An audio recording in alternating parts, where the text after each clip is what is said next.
For being here. If you'd rise, please, and join me in the Pledge of Allegiance. I pledge allegiance to the flag of the United States of America and to the republic for which it stands, one nation, under God, indivisible, with liberty and justice for all. Again, good morning, everybody, and thank you for being here. First order of business is for us to elect a chair for the Budget Committee. Anybody have any idea they'd like to make a motion? Move to have Mr. Nelson be our chair. I'll second that. Second too. Okay, we have a motion and a second. Any questions or comments about the motion? Background checks? If I want to do that. You gonna abstain? Is there any opposition to the motion? Seeing none, the motion approves. You hereby are the chair. Thank you, Tim. So let's start out with, welcome everyone, and we'll start out with our finance director, Dan Wilson, giving the budget message. Morning, Budget Committee, Dan Wilson, Chief Financial Officer for Douglas County and the Budget Officer for these proceedings. So this is a fiscal year 2025-26 budget message. Members of the Budget Committee and citizens of Douglas County. As we begin the budget process for Douglas County for the fiscal year 2026, it should be noticed that we are facing quite a bit of uncertainty from a fiscal perspective. In the past, Douglas County has relied on either actual timber harvesting receipts or federal funding from the Secure Rural Schools Act as its major source of revenue. Not only is there uncertainty as to the future amounts from these sources, but also the amounts we have been receiving are not adequate to sustain the current level of service which the county is providing its citizens. The Board of Commissioners continues to work diligently to provide a long-term solution to this problem. Departments have been asked to reduce costs where they are able in order to preserve our fiscal reserves for as long as possible. The proposed budget presented today is a balanced budget that totals $203,298,111 and includes 528.35 FTE, full-time equivalent positions. This compares to the current revised fiscal year budget of $217,610,465 with 536.3 FTE. All funds summary is attached to this document. The decrease in $14,312,354 in the county's total proposed budget over fiscal year 2024-25 is detailed in the graph below, the table below. General fund. As was the case last year, reserves in the public works funds have reached a point where they can no longer support the sheriff's department at past levels. Therefore, an increase in transfers from the general fund will be needed to fill in the gap. The general fund has reduced FTE by 5.95 overall. Personnel services will increase by 1.2 million or 4%. Capital outlay has decreased by 3.8 million due to the Parks Department and Building and Facilities Department projects being completed. Materials and services increased by 304,000. Increase in transfers out is largely for sheriff enforcement and corrections operations due to less of a transfer available in the Public Works Fund. Overall appropriations within the fund decreased by 1.6 million. The budgeted use of fund balance is approximately 22 million, leaving a remaining fund balance of 32.5 million. Public safety. The FTE in the public safety fund remained relatively unchanged, and personnel services increased 499,000 or 2%. Contract negotiations are ongoing with the several unions that operate in this fund, and the outcome at this time is unknown. Materials and services increased by 147,000 and capital outlay increased by 2.2 million. Overall expenditures increased 2.9 million. Public Works. The The Public Works Fund budget decreased 2.0 FTE. Personnel services increased by $212,000. Materials and services decreased by $1.6 million, and capital outlay decreased by $4.5 million. Transfers out to other funds remained relatively unchanged. Overall expenditures decreased $5.9 million. The ending fund balance is projected to be 0 at the end of the fiscal year. Solid waste. Solid Waste Enterprise Fund FTE will remain unchanged from last year. Personnel services increased by $150,000. Materials and services decreased by $175,000, and capital outlay increased by $330,000. Overall expenditures increased by $248,000.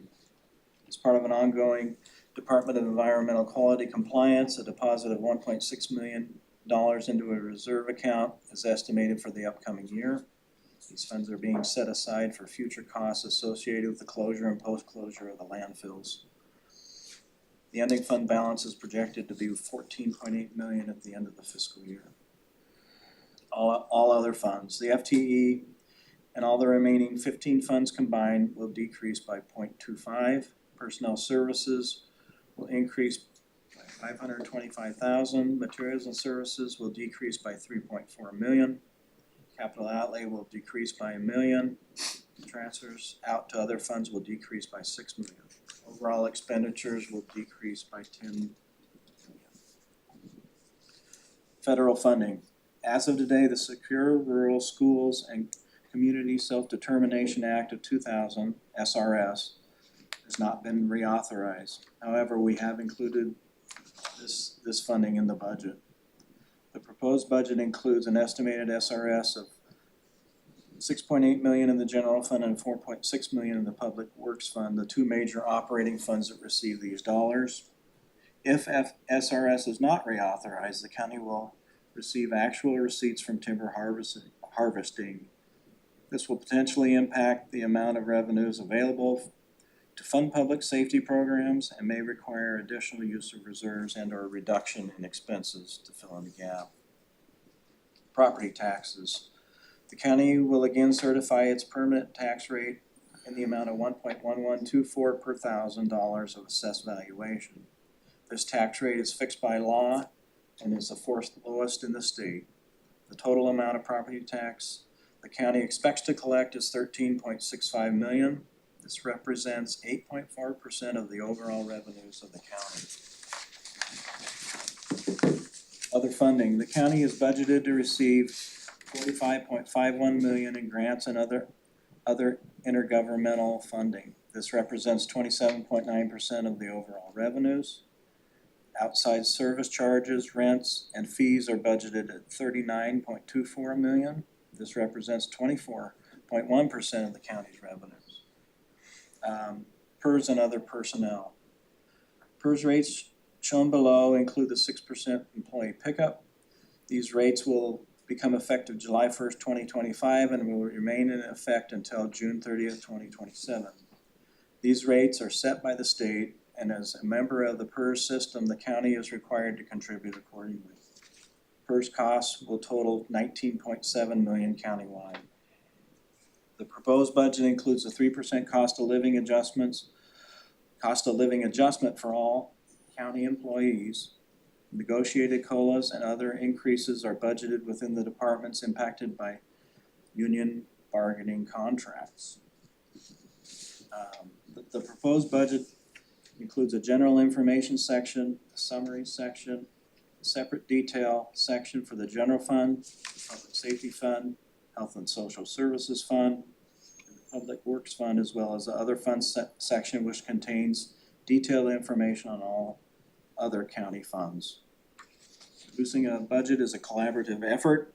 I'd like to thank the budget committee, county departments, and my staff for their contributions. Respectfully submitted, Dan Wilson. Thank you, Dan. Are there any questions of Dan before we move on? I guess just one question. Do you have any real recent, like last week, updates on the SRS? How that might be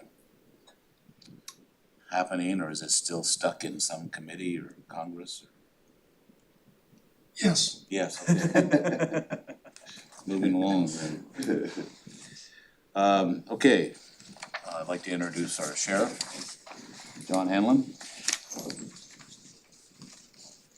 That's all my annual reading material there. Tab 26, correct.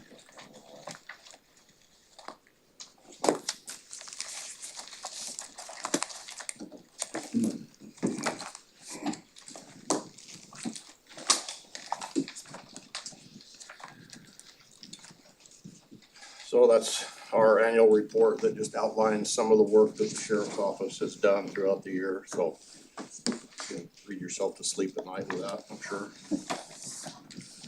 Okay, this is on tab number 26, page 111.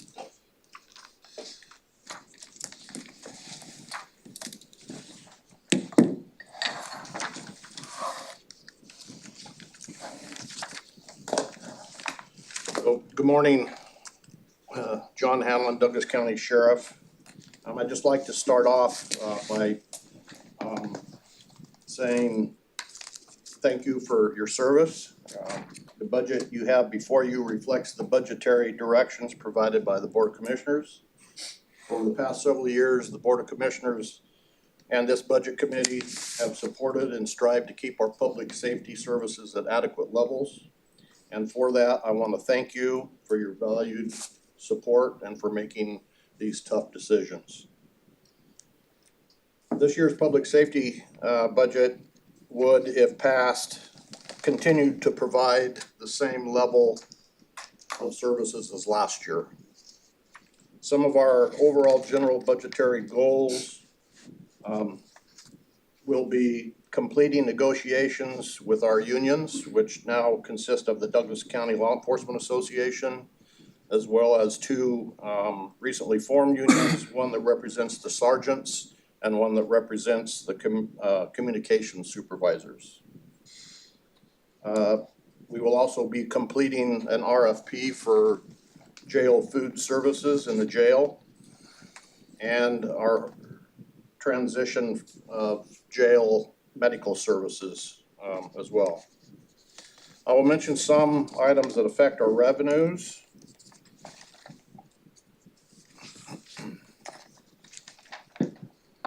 We will realize a 4% increase on all contracts for enforcement and corrections.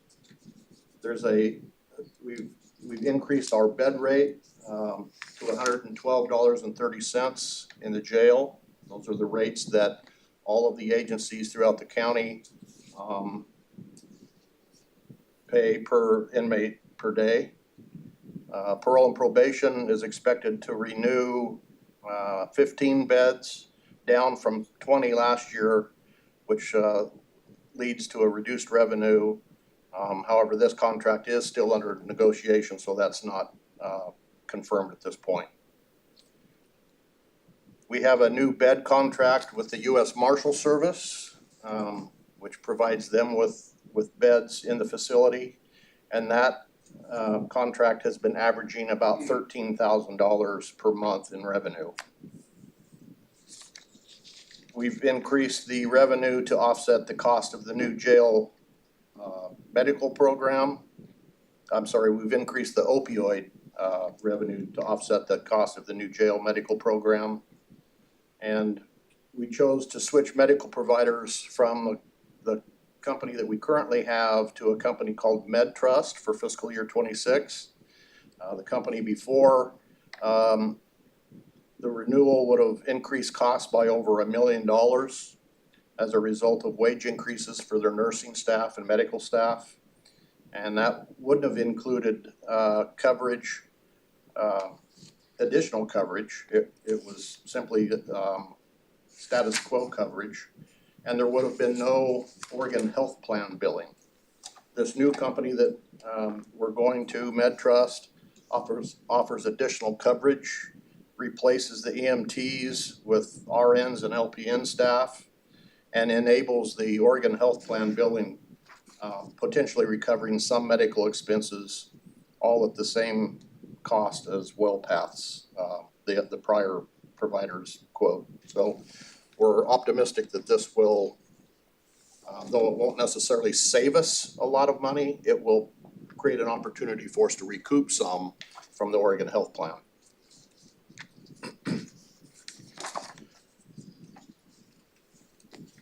Now I'd like to mention some items that will affect expenditures. And under the sheriff's enforcement expenditures, again, we haven't included increases for union personnel, only merit increases in general county employees by 3%. And then also, we have an increase in materials and services for officer safety items such as body cameras and tasers. In the corrections side for expenditures, again, the union contract is not included because we haven't reached an agreement yet. But there's an increase in materials and services for jail medical and the food contract for this upcoming year. So with that, I'll answer any questions that anyone may have. Maybe just one quick thing, if I may, Mr. Chair. Sure. When you talk about parole and probation, just so everybody that's watching understands, in Douglas County, that's a state function of government. So historically, they've contracted for a certain number of beds, and over time, you know, there was a certain amount they did, and they increased it, and now they're on the decrease side. So that's less revenue coming to the county from state government is what the result of that reduction of bed. Correct, yes. That's where that funding historically is. And that contract with the state, that we have with the state is up for renewal, so we don't know Right. what that's gonna mean, but So, but for two counties in Oregon, parole and probation is a county function of government, so I wanna make sure yes. people are watching, they realize it's a little bit unique here in Lynn County where the state actually does that function of government. Any other questions? Just a couple questions. I noticed that, do we have some capital projects in mind? I do notice, well, it's not a capital project exactly, but, with vehicles and heavy equipment, the outlay is, $285,000 for this next fiscal year. Replacement of patrol cars, what does that make up? Yeah, so we have obviously the need to replace some old worn out patrol cars. We have, I think, 7 patrol vehicles that we are purchasing. In addition to that, we have the new van that we're getting, yeah, I was just gonna touch on that. grant funded, yeah. It's a grant, it's 100% grant funded, and it's a search and rescue communications vehicle that will provide communication support when we get out in the remote areas of the county where we typically have a difficult time communicating. Yeah. And again, it's 100% grant funded. That's in the amount of $229,000. So that shows up on the revenue side, okay? And, what was the other?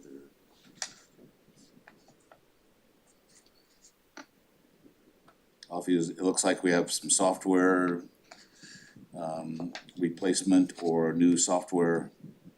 Looks like new software, about 160,000 increase from last year. I'm sorry, Tom, what? That was on, that's on the expenditures.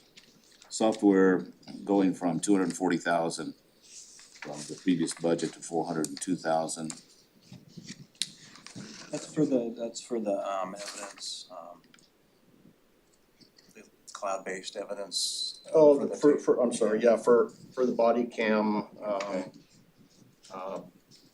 body camera pictures and video storage in the cloud. That's an annual cost that we pay to the company that we buy our cameras from. And then in addition to that, my last question is, on, taking properties from drug busts and that type of thing. That's a long process of, It Those is, revenues. Dent Commander will talk, or can Okay. talk about that in more detail. okay, Any seizures that occur from drug busts and other criminal activity is handled by Dent. Okay. And so that those revenues can okay, feed into their budget. It's, I think he can talk more about it, but it's relatively insignificant as far as helping this budget. yeah, It's only personal property, it's not physical property, not land. oh, right, okay. Right. Okay, Can I ask a question? How come you can't take land? If somebody's got an illegal marijuana grow, can't you take their land? Rick can answer that, but it's, the state law doesn't allow you to do that, federal law does. Yeah, I'm sure Rick can share a bunch of detail about that. It's a very involved process and there's a lot of things you have to prove before you get to that point.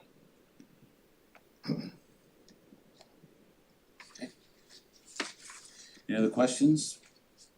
In addition, Go ahead. Oh, in excuse me. addition to this budget that's here, under the fleet budget, you also have 7 new SUVs, 4 pickups, and uplifting for those for a total of $728,000. Is that in the grant too? No, That is that's not just in the grant. regular, and that fleet purchases them under capital, and then the sheriff's department pays through interdepartmental materials and services costs for those. So that's in this budget. It is. Okay. I think it probably should be mentioned as well that when we purchase these vehicles for patrol, we pay a replacement cost for those vehicles. Annually. Annual, so, we yeah. build up the fund over time to help replace cars in the future, so Okay. they're largely 100% funded on. Already funded.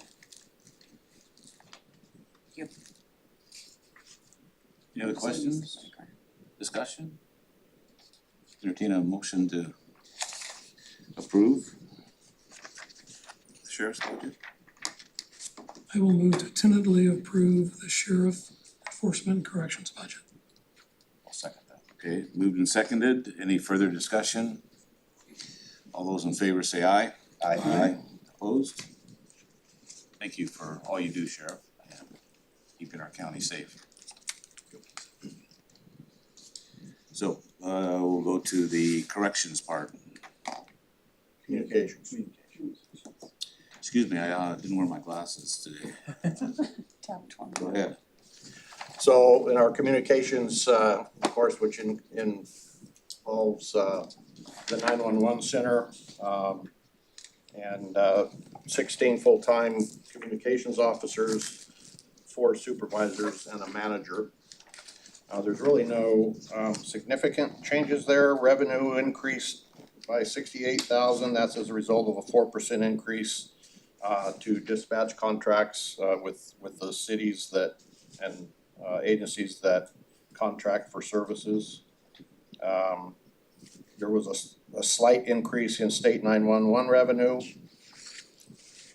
As far as personnel services go, again, we're in the middle of contract negotiations. The non-union people will receive a 3% increase. No change in employee numbers. And we're expecting to reduce our overtime by $50,000 as a result of the CAD being fully implemented the last couple of years. We had some overtime because we had to replace our CAD system. And then in materials and services, we show a decrease of $19,691. And again, that's a decrease in the IT software budget.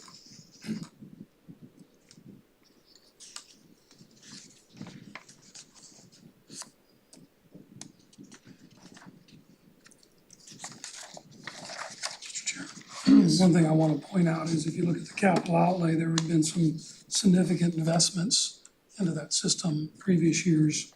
And that is gonna pay off in that overtime reduction that he's talking about. Okay, Can I ask a question?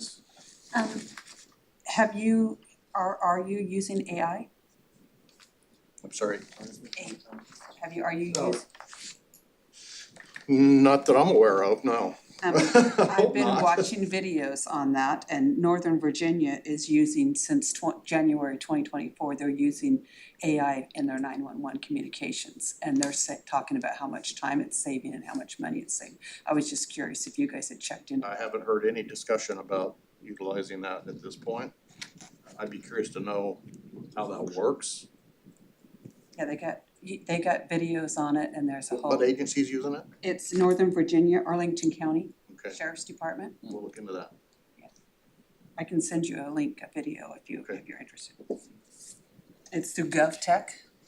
Something like GovTech is who created it.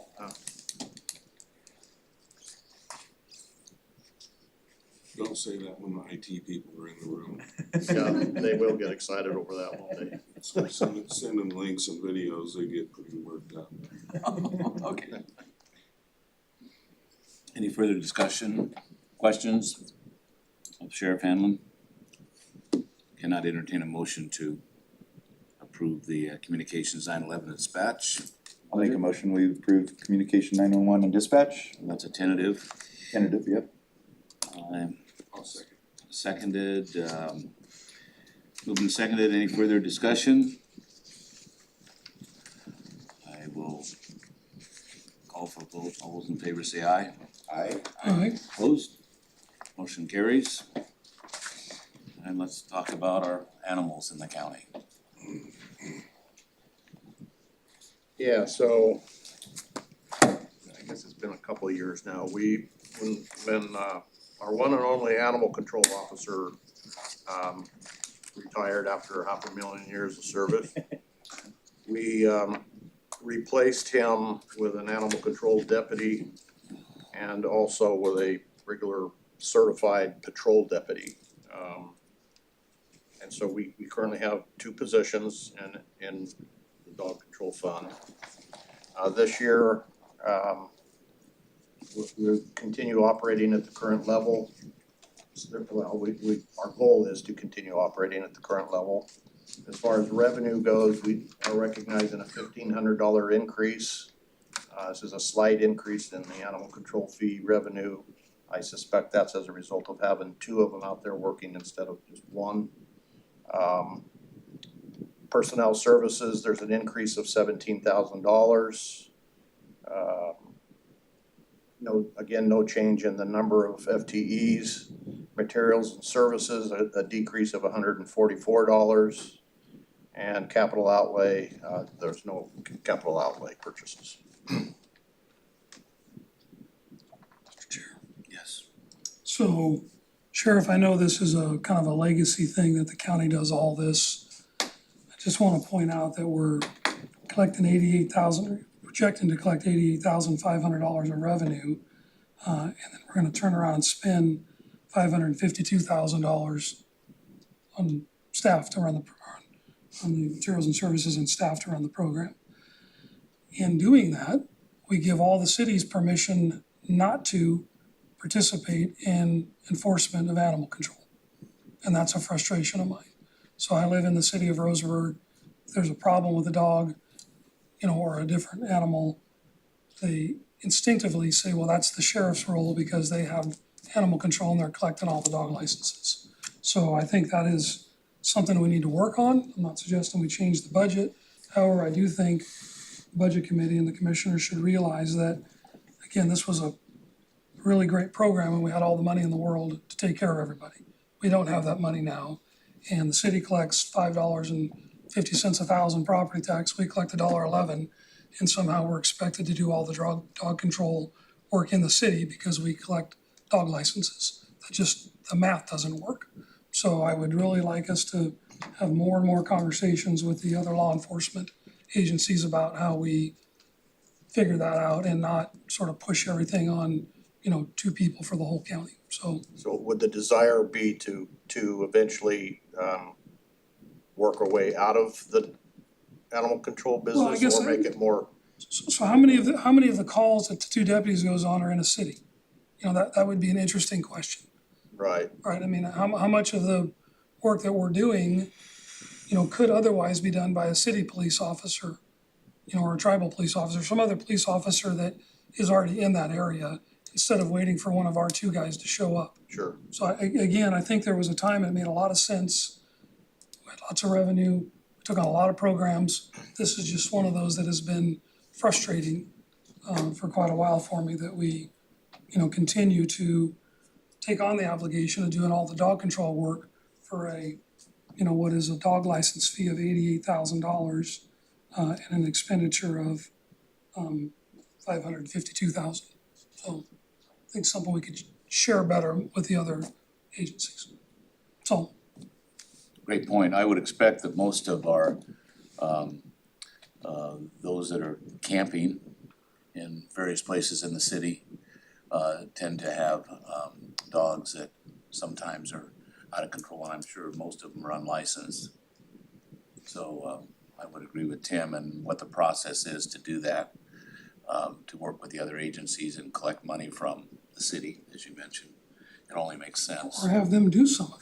Yeah, Well, I'd be curious to know, if the cities are issuing any citations for, So anecdotally, personally, I have multiple times, I live in the city, had problems over the last 30 years of living where I live with barking dogs, and the officers that come out simply notify you the next morning, they'll get a hold of animal control. They won't, that is not a role they take. Right. And you check with the city manager, the reason is because we collect the dog licenses. We assume that role by running that program.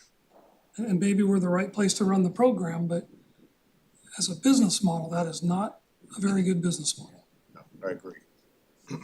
Chris, you had a comment? Well, I was just gonna say, the only way you get cooperation with those other agencies is to stop doing it. Yeah.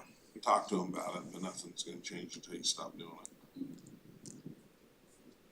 And part of probably what hasn't necessarily helped is there's been several occasions where we've had a big group of unhoused homeless people camped out. And of course, most of them all have dogs. And so I would direct my animal control guys to go hit that area and write as many tickets as they can for, you know, violations that they find, which you know, most of these encampments are in the city limits somewhere, so it's helping those cities out. And feeding into what you're talking about. Do they pay those fines? Some do, most don't. So who collects the fines, the county or the city? You get the fine? Yeah, we do. If the city writes them and they write them into their municipal court, then they keep them, but when we write citations, it's into the justice court.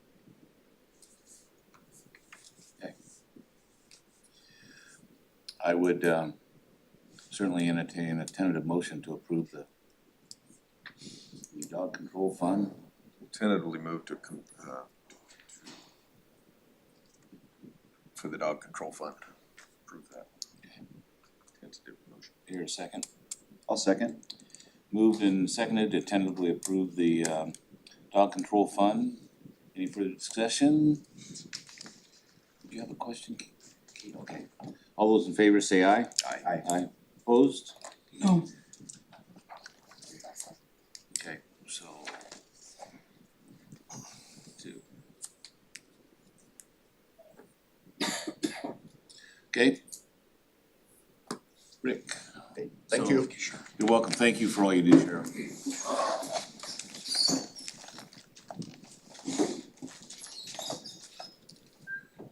It's gonna be tab 28.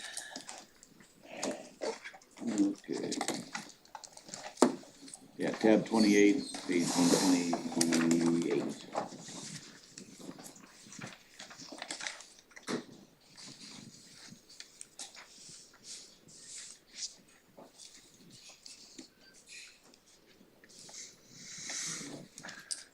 Good morning, everyone. Morning. Thank you for having me. My name is Rick MacArthur. I'm the commander of the Douglas Interagency Narcotics Team.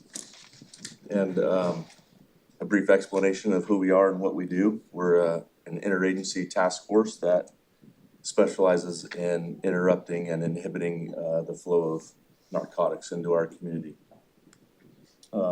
We consist of personnel from multiple different agencies. Douglas County Sheriff's Office, the primary one. There are currently 6 personnel from the Sheriff's Office assigned to our team. Roseburg Police Department has two personnel typically assigned to our team. Currently, they have none. They are only not participating right now due to staffing problems over at their office. Oregon State Police typically has 1 person assigned to our team. Again, they also have none at the moment for the same reason. We do anticipate them replacing their one relatively soon.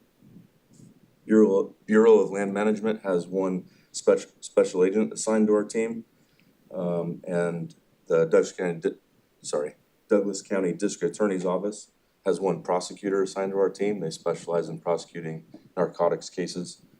Does the BLM have an assigned person right now? Yes.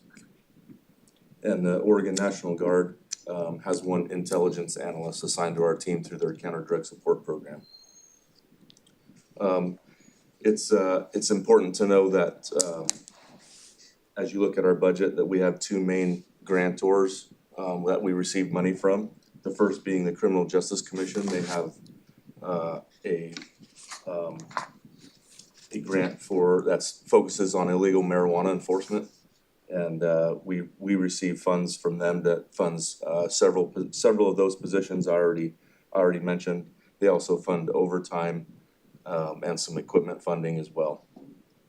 The other one is HIDTA, which is High Intensity Drug Trafficking Area. You've probably heard me talk about that one before. It's a federal designation that we've had for many, many years that makes us eligible for grant funds from them as well. They do not provide any personnel funding, but they do provide investigative funds, overtime funds, equipment funds, vehicles, fuel, those sorts of things that make us go each and every day. So both of those are very important, really crucial funding sources for us that help us operate. It's a little complicated as far as how it's reflected in the budget because of those positions that the Sheriff's Office is providing. 6 of those are funded through 4 of those are funded through the marijuana grant, the Criminal Justice Commission grant. 2 of those are funded through the Sheriff's Office. And when I say funded through the Sheriff's Office, I'm referring to the base salaries of those personnel. So those 2 personnel are reflected in the budget Sheriff Hanlon already discussed. They are not reflected here. But the rest of them that are funded by the Criminal Justice Commission grant are reflected in here, if that makes sense. I'm making this way more complicated than it needs to be. So we do, as I already stated, we do fund all of the overtime and the extra funding requirements of those personnel, just not the base salary funding. We also have 4 support staff personnel that are funded by DENT, and 3 of those are funded by DENT. 1 is funded by the Criminal Justice Commission grant. A little bit about what we've done in the past year. We've investigated 149 criminal cases. We've identified, investigated, and dismantled 4 drug trafficking organizations. We've seized approximately 55.5 pounds of methamphetamine, which is a pretty staggering amount, to be honest. 1.5 pounds of fentanyl, which is considerably down from the previous year. 1.6 pounds of cocaine, which seems to be on the rise the last couple of years.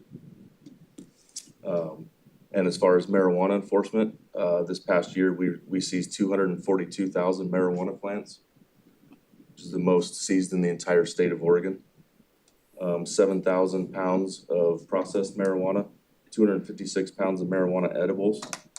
And just as a note, per HIDA, who tracks all these kinds of things and establishes standards and of that sort of thing, they've estimated the wholesale street value of the drugs that Dent has seized in calendar year 2024 was worth $774 million. So that's a pretty big return on investment for a relatively small investment, at least in my opinion. Maybe some would disagree. So that's all I have to say about that, but I can look at these numbers here a little bit if you would like, and in the intergovernmental revenues section, that's where I'm referring to all of those two main grantors that are those numbers are reflected there. But in addition to that, I would just like to also mention that especially the HIDA grant is a rollover grant, so that number includes more than 1 year's worth of funding, because anything we don't spend will roll over into the following year. And I'm happy to go through that in more detail if anybody would like me to, or answer questions. My question goes back to asking Sheriff Hanlon about the sale of seized property. And I see that we don't have anything budgeted revenue-wise for that.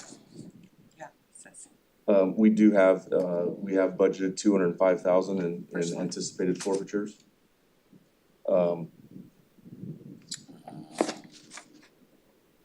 first line on the first page. Oh, got it, okay, got it.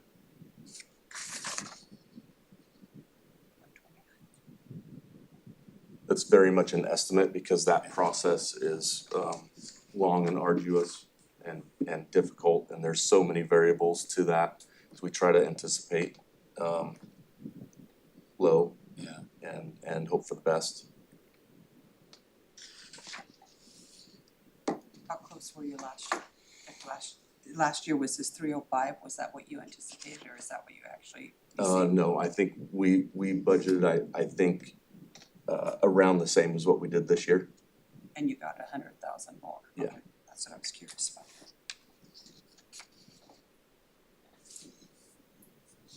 Yeah, there's quite the legal process, and then just sort of hard to predict how quickly you're gonna get through that Yeah, and what's gonna be there when you show up.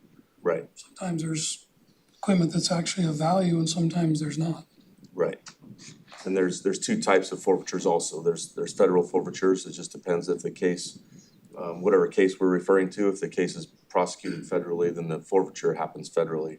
That's a whole different process than state forfeiture, which obviously happens in state court, and it's far more arduous actually.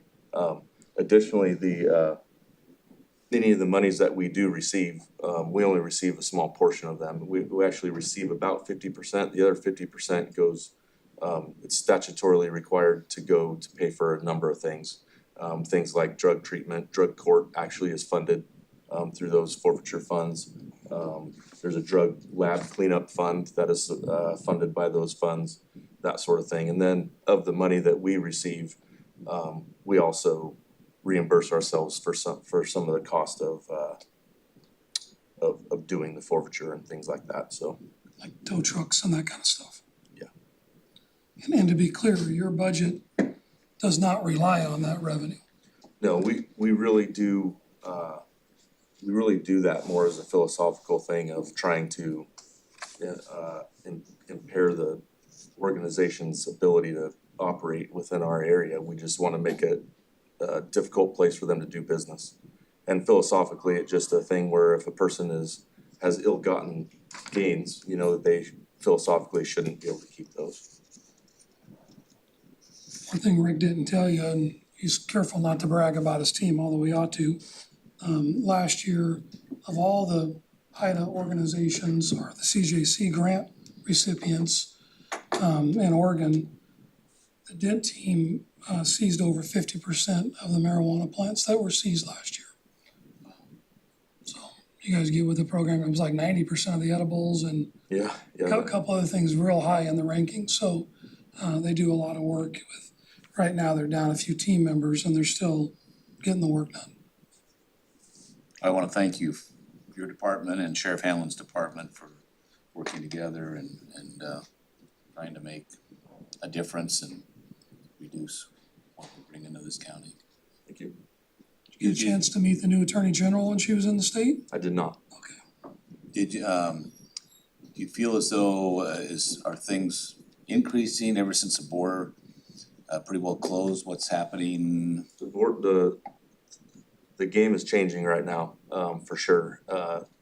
Border hasn't been as tight as it is now in a very long time, and for several years, I've been complaining about the situation, of all types of federal help that we can get, and that's completely turned around now. And so our job right now, I guess at this point, is to anticipate what changes that's going to bring. Cause these organizations are, you know, multi-billion-dollar organizations, and they don't just give up. Their situation just got a lot more difficult, but they will try to figure out ways to overcome it, to go around it. I anticipate, in fact, the cartels, in particular, the cartels that operate south of the border, marijuana is their cash crop. It's how they fund all of their operations. Everything else that they do pales in comparison the amount of money that they make off of marijuana. And so, I would anticipate them, actually increasing or attempting to increase their marijuana production here. To try to offset the difficulties they have at the border now. That'd be one thing I anticipate. The production went way down when the borders opened up over the last several years. Right. I mean, you could see literally the difference. And now that they won't be able to get it across the border as easy, there's a very good chance they'll try to, you know, grow it and process it here in the United States. The other thing I worry about, I don't know if this will happen, but I worry about meth labs. Meth labs were a real scourge here for a long time, and there was a lot of laws that got passed to help address that, and we successfully addressed that to a large degree. And so the cartels started producing meth in Mexico and then smuggling it here. Now that's really a lot more difficult to do that. I'm a little worried about them trying to produce it here, not just them, but any criminal organizations trying to produce it here to fill that void. And the laws now have laxed a little bit here as on that topic because we haven't had that problem for so long. And so I'm a little worried about that. Hopefully that doesn't happen because those were not fun. Yeah, so it creates more danger within our country as Yeah, far it as can. you're It can. concerned. I'm fully supportive of everything that's happening, don't get me wrong, Yeah. but we just Oh, need to no, be ready I- to address whatever changes come as a result. Yeah, well, thank you for all you do. Just a question, Rick, just for my own understanding, on a forfeiture process, if you had to put a timeline on it, how long does it take? You said it's a very long process. How long is that at a state level versus federal level if you had to, is it a year, 2 years, 3 years, 5 years to, I'd once say you that seize property? there's a lot of variables, but I'd say the average is at least a year. Okay. And there's certainly we have some right now that are federal ones that we're holding on to some of the property that are, I'd say 4 years old. Okay. And it does create one of the problems that I think Commissioner Freeman was mentioning is those things deteriorate as they just sit there and their value goes down and it creates some problems. Sometimes we actually have to pay to keep those things in the condition that they were when we seize them. So it can become problematic sometimes and honestly at times makes it not worth it. And it's one of the things that we evaluate when we decide if we're gonna try to move forward with something like that is we don't wanna we're not trying to do it to make money, but we also wanna make sure we don't lose money. If we're gonna lose money, then we try not to do it at all. And has there been any talks of less regulation? I know at the federal level, there's a lot of talk of deregulating stuff and making the process easier and more user-friendly. At the state level, probably not so much, but have you heard any rumblings of talks of making it simpler for you to? Regarding forfeiture, no, Okay. and I don't anticipate that would happen. So talk a little bit about the difference in the forfeiture ability for the federal government on the actual land. Right, they have a process where they can seize land, whereas the state, in your role, you can't. It is technically possible in the state, it's just really, really difficult. We have one that we're trying to do in state court right now, that's moving forward. And we have one actually in federal court right now, also trying to move forward, but it's much more plausible in federal court to get the forfeiture on real property. Really difficult in state court. There's matter of fact, it was in, there's a bill moving through the legislature to try to help with that, and it's not a foreclosure bill or where you can take the land, but we came up with an idea to penalize people who have a farming exemption on their property taxes, who use their taxes to grow drugs. So the bill was in committee again this morning.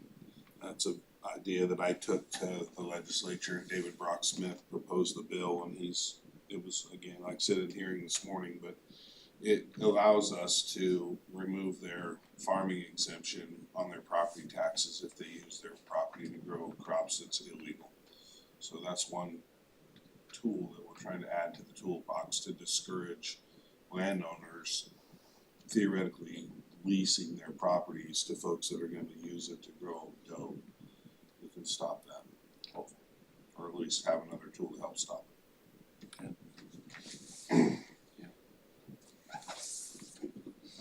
Okay, well, I would entertain a motion to tentatively approve Dent's budget. And move the tentatively approve again.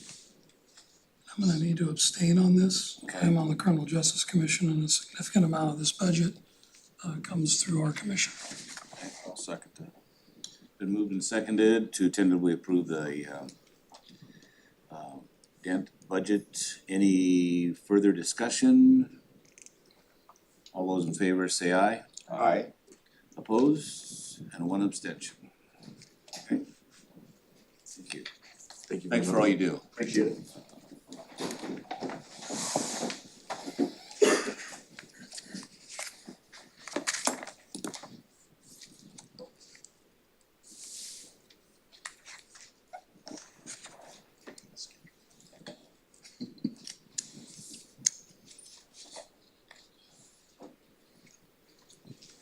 Scott Adams is in the house.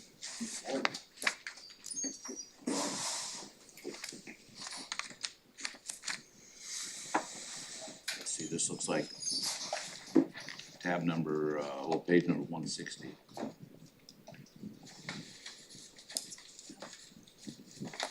It's very own. It's got its own tab, Public Works. Yes, tab 160. Ready to jump in? Yep. Alright, good morning, commissioners and budget committee members. Scott Adams, Public Works. I'm gonna go over the budget today. Jumping right into page 161. We've got a beginning fund balance of $6 million. Moving down the line, and I appreciate Dan kind of giving a segue to some of this information earlier of what the Public Works Fund's working on and the issues around the budgets. So we'll just glaze over the SRS and move right into the state motor vehicle fees. We're projecting a minor influx of $11,757,000 for state motor vehicle fees, but as we all know, that can change if driving or commuting or whatnot slows down, because that's all based off of vehicles and fuel usage and registration. Other intergovernmental revenues would be $4,433,000. Most all of that goes to our capital projects, such as bridges and road infrastructure upgrades, sidewalks, stuff like that. We'll go over those in a little bit. The charges, fines, fees, and interest at $10,000 and $60,000 is our numbers there. Transfers in for Title III is $2,140,000, and that's for majority of that goes to the McCullough Creek Bridge And there's a little bit left over for the Hinkle Creek Bridge, about 10,000. You'll see that on the capital list. For a total revenues of 23 million, or a subtotal of 23 million, and a total resources required of 29 million. So jump down into the expenses. Personal services, we're holding at 3% increase, 7,195,000. We are, for personal services, we're gonna eliminate 2 positions in operations and maintenance. Without that elimination, we would have been at like around 7% increase in personal services. To maintain a 3%, we're looking at a staff member or 2 every year of reduction. If we stay on the same revenue and expense cycle. The materials and services, we're reducing by about $1.5 million to $7.9 million. Most all that's coming out of operations and maintenance. The capital outlay is $8,996,000. And we'll go through those projects here in a little bit. Operation contingencies, we hold that at 300. And then it transfers out if that was to make the case with of the SRS funds would balance out 4.6. So total requirements for a zero net would be 29 million. So if we go down to page, let's go into 166. Is where our capital projects list is that we're budgeting for this next year. We always hold a placeholder for right of way in case we gotta acquire any right of way for projects. 50 grand. Not always do we ever quite use any of or much of that at all. Road improvement projects. We have the 2 safe routes to school projects, Canyonville and Glendale. The Canyonville project has already started. Glendale safe routes to school, we're hoping to get out to bid here this month, hopefully at the end of this month. And probably start that towards the end of summer or fall season. Bridge projects, these are these first couple, Days Creek Bridge, South Myrtle, South Deer Creek and Bilger are WDOT administered projects. These are the match funds required for those projects. They're all federal aid projects, administered through or funded through FHWA, administered through ODOT. The Hinkle Creek and McCullough Creek bridges were Title III projects that are administered by our own staff in the county. Total project capital for this year is close to $9 million.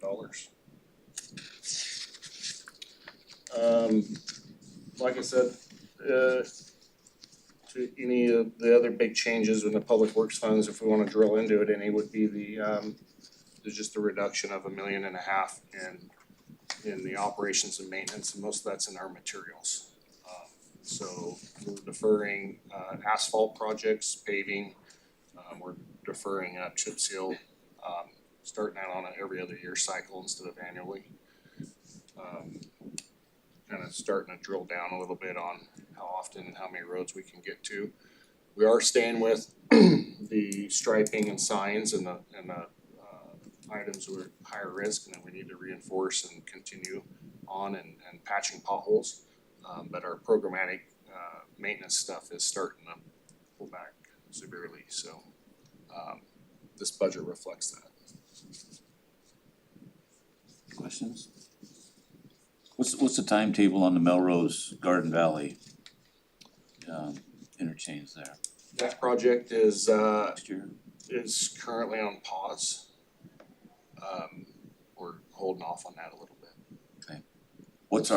Are we funding that 100% or is that a combined effort with the state? The way it's funded currently is about 50% of it was through FHWA and 50% of it was through county funds.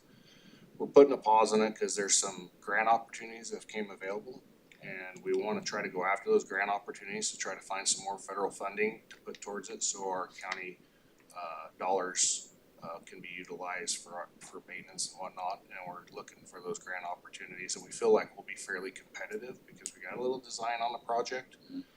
So we're gonna go after grants like you hear about the RAISE grants and other FHWA, USDOT style grants.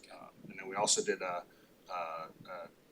a 100% funded safety action plan that we just adopted by the board.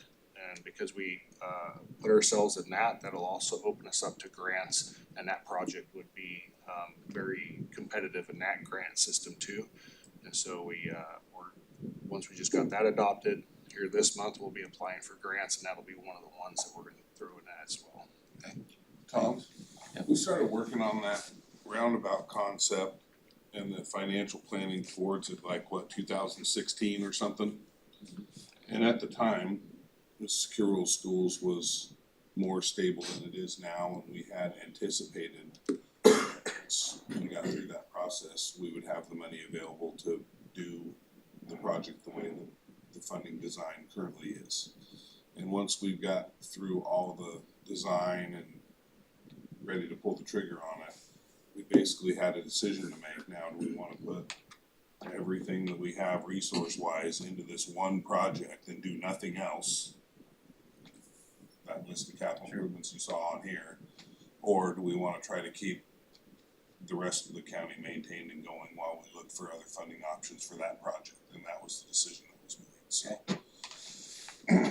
It's really Tom who dug into that and said, you know, we spent a lot of time on this, but hold on, let's see what our choice is here, and I'm not sure that's the right choice, and I appreciate you doing that, Tom, because that's exactly right. Yeah, and also the other thing is that the cost of doing this project inflated dramatically. But our grant that we got to do it did not inflate, so that made our match and, you know, More difficult. well, yeah, it made it much greater, took away from other projects, so. Honestly, that going after a new grant that is based on today's cost of doing it, that makes a heck of a lot more sense. And we're in a position to get that, so back to your date, you know, we're still looking at maybe 2027. Just cause I've had the question, the Canyonville Safe Routes to Schools grant, it seems like it's taken quite a while to get up and going, and is that a shortage of contractors available, or I've asked, cause that was awarded several years ago or a couple years ago? Well, the actual Safe Routes to School grant was awarded years ago, and so we have to go through the design and permitting process. But the actual contract itself was awarded last month. Okay. Went through bids, Knife River And Materials. they're working on it now. And they're On the out there. ground. Oh, they're on the ground. Yeah, they're on the Okay. ground working on it now. Yep. Most of it's underground right now, doing water and sewer and Got the roadblock. storm and whatnot, so it's a lot of underground. So it's just process more than anything, it's, okay. Yes, once we get typically these grants come in and they'll come in 3 to 5 years ahead of when you'll actually see construction. The bridge grants are even up to 7 years ahead of schedule. They're doing the grant side way in front of the programming of the funds, which is way in front of the engineering, which is in front of the construction. And these grants are also just pointing out, you know, these are 40% county match grants? 40, The 50. Safe Routes to School ones, yes. Yeah, it really is, yeah, and And all the change orders we pay for. right, and so we're lucky to have, I mean, that's part of this, what we just talked about having to, in order to continue and being able to fund those, you know, at that big a match, we've pretty much had to put other things on hold, so this was a priority. We're not gonna do very many more of those 40% grants, just because of the funds are gone. I believe you will see another SRS funds in the future, funded project down in the Safe routes to schools, Safe Routes to School. different SRS. Yeah, SRTS. And Another letter in there. yeah, and you'll see one in the future that has made it's not on our budget, but has made the news waves. That one is 100% funded. So we've pulled back the match, what we've put forward in match on these projects, and we've been more aggressive with just saying 0% and trying to get the language in the grant application even better yet, to still get awarded, and we still got one, so. That's the one on, for Tri-City and South, Yep. the Chadwick Lane. Yes, exactly. That's the one. So, we don't have anything in writing yet, but it has been, it's on the docket at the state level. Hoping that it does continue down to our area. Thank you. Any further questions of Scott? What we'll do is we'll approve each budget within the Public Works. So I would certainly entertain a motion to tentatively approve the Public Works Fund. I'll make a motion to tentatively approve the Public Works Fund. I'll second that. Been moved and seconded. Any further discussion? All those in favor say aye. Aye. Opposed? That budget is approved. So we'll move on to the Water Development Fund, tab number 48.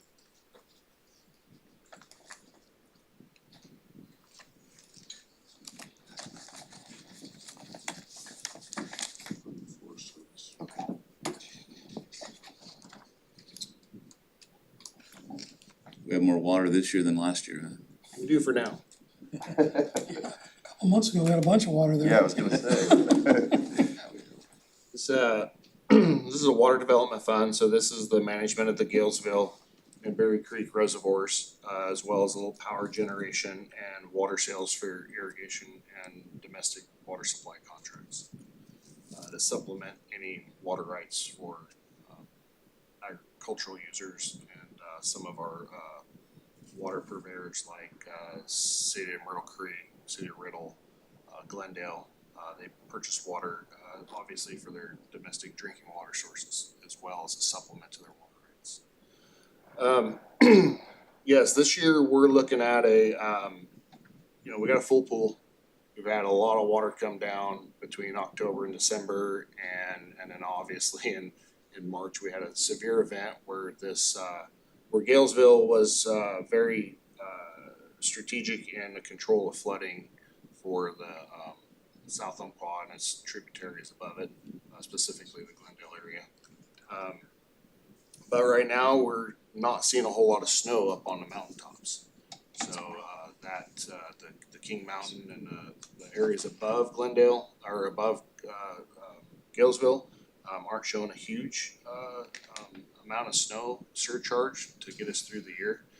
So we're gonna be looking at the pool of what's in Galesville to hold us through, which we're sitting better than we have in previous drought years. If this becomes a drought year, I was just talking over with our water resources techs this morning about where we were sitting for snowpack and whatnot. So jumping into the budget, we have a diminishing fund balance, dropping by 300,000 to beginning fund balance of 700,000.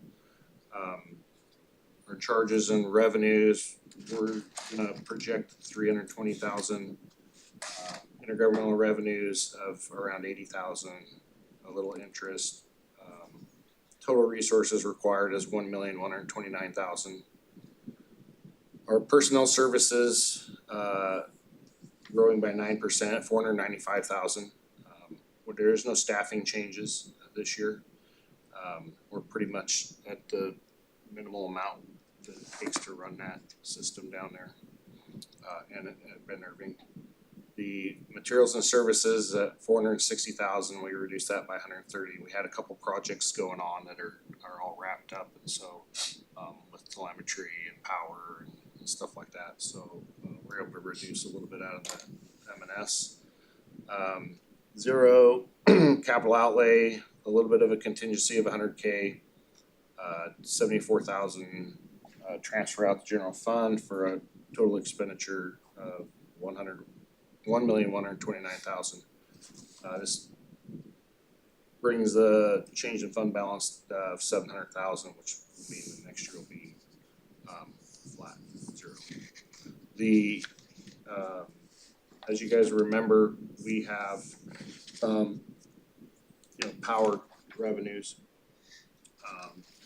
We continue to look at those revenues, we actually have a year where we've been able to spin the turbines up. There's been a lot of work done down there to be able to spin them up and get the power, but those power revenues are still at a far reduced rate than they have been in history. We're at about a fifth of a rate than we used to get.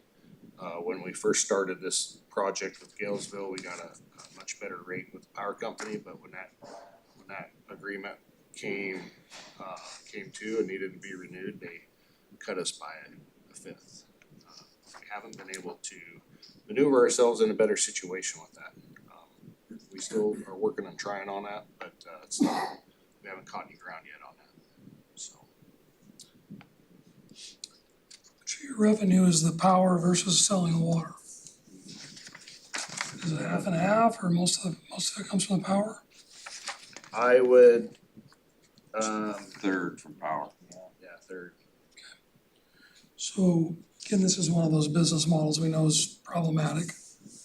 You only have to go back to 21, the delta between the revenues and the expenditures was $180,000. This year it's proposed at $526,000. We're gonna spend that much more than we're gonna take in. So I know it's not popular to talk about, but, and I also know we can't do much with the power generation contracts, but we may need to look at what the water value is and see if there's a way to sort of close that gap. That's something we've been working on as a proposal to bring to the board this year. Is to work on those contracts. There's some historic language in some of the agreements that are gonna make it a little bit challenging on how far we can go, but I feel that we can get started on that this year. Start making some movement on the contract prices for water. Anybody else? Is the availability of water hamper development of South County?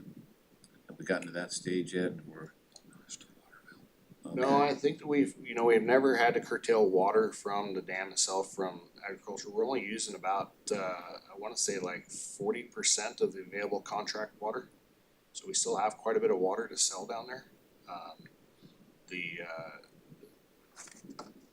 challenge I think sometimes is the proximity of how close you are to the stream that it's available to. Yeah. You know, whether you're on the South Umpqua or the main stem and being able to get a pipe to it and then pull that off of, if you're very far off the river or off the tributary there of the Cow Creek, then it's a little more challenging to get water to your crops. We do have some irrigation canals and stuff that we monitor and manage for multi-system units, especially down in the Glendale area. Do we have any storage units in that area for water? No.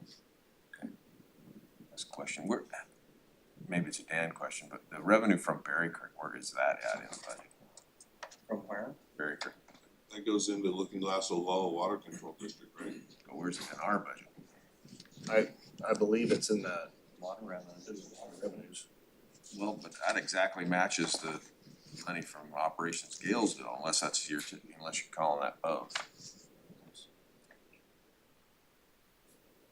That's Galesville / Berry Creek then. Yeah, we'll have to, this is the entire system. It's not just Galesville. Yeah, right.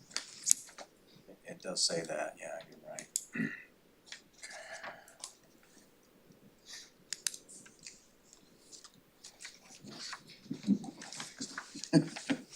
Make it go to that, yeah.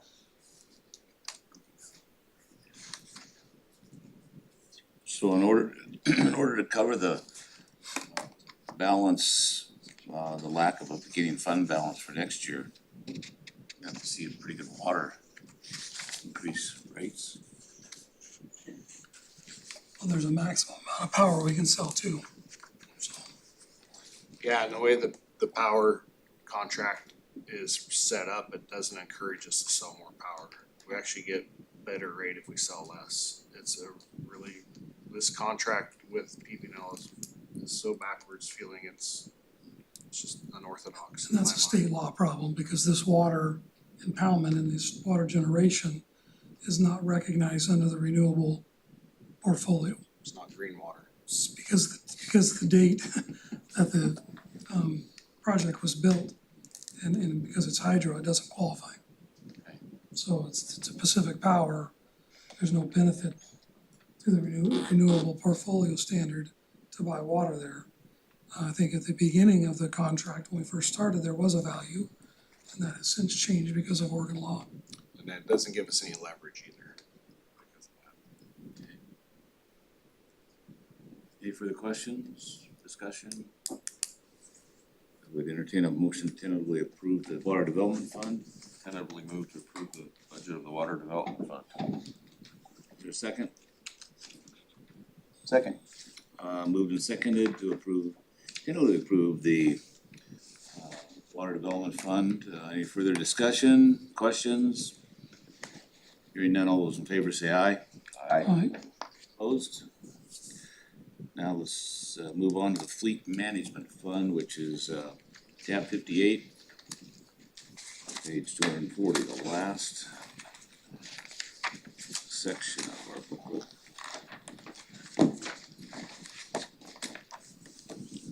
Back of the book.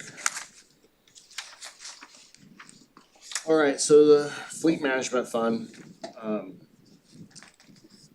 we are starting out with a proposed beginning fund balance of $1 million, shrinking by a $250,000. We'll go through this and we'll talk about kind of where that comes from and how that is dealt out, but jumping into the revenues, interdepartmental charges will be around 5.3 million is what we're proposing.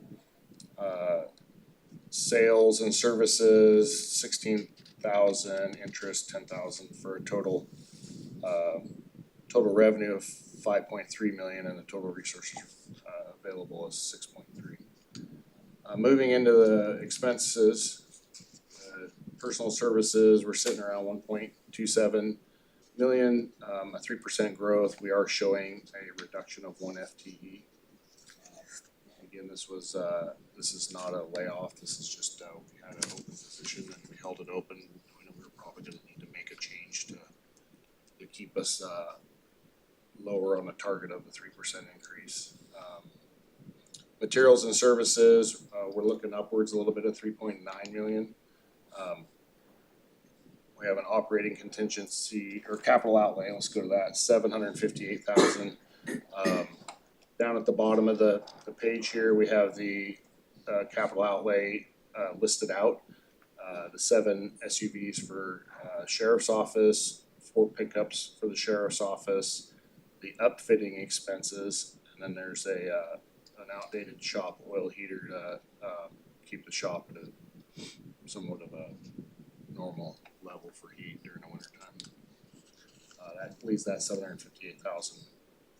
So is it something that was alluded to earlier, I think in a couple different discussions.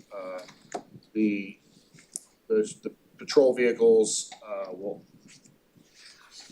at times are allocated funding in the pool, what we call pool account or savings account. And sheriff's office puts money into those and some of the other departments do as well. And that is held over in the beginning fund balance, that's where that pool account resides. So that's not really shown anywhere on any of the other pages, but so we've in the past, there's been some pre-purchase of vehicles for one reason or another, but that's where we're sitting with this pool account. So today, that's our capital outlay projection. So moving on, we're gonna hold a operating contingency of 350,000. The total expenditure is 6.299. Ending fund balance of 22,663 is projected. So total requirement is 6,322,000. Again, 1 FTE shorter than we were last year. We've had been pretty much averaging 1 or 2 fleet mechanic openings throughout the year. So we've been operating a little bit less anyways. So we're comfortable with minimizing this position right now. Mr. Chair, does it make sense to eliminate the position, or should we just give a vacancy credit so they can be recruiting? it either way. Yeah, it's been it's kind of a, look to the board for guidance on that. We can do it either way. The way the fleet fund is, generates its revenue, that comes in is each mechanic, bills out their hours to other departments. And as those revenues come in, that's what generates the revenues. We also have, fuel sales. We put a little bit of tax to the other, departments on that for the administration of our fuel system. And then there's a small, little, I wouldn't say tax, but I hate that word, but there's a small percentage added to large purchases for administration and management to make sure that those purchases and contracting is done correctly. Guess I'm fine with the elimination of the position if that's what's best for the department, but what I don't wanna do is come back next year and have, because of not having that position, you say the same thing, there's been at least one vacant position all year. Yeah. So that's, It would affect the proposed and take it back up a little bit, but the actual would still stay as long as we held it. And try it for a year this way, but I would not be afraid to come back and Okay. if we need to do a credit next year instead of the position.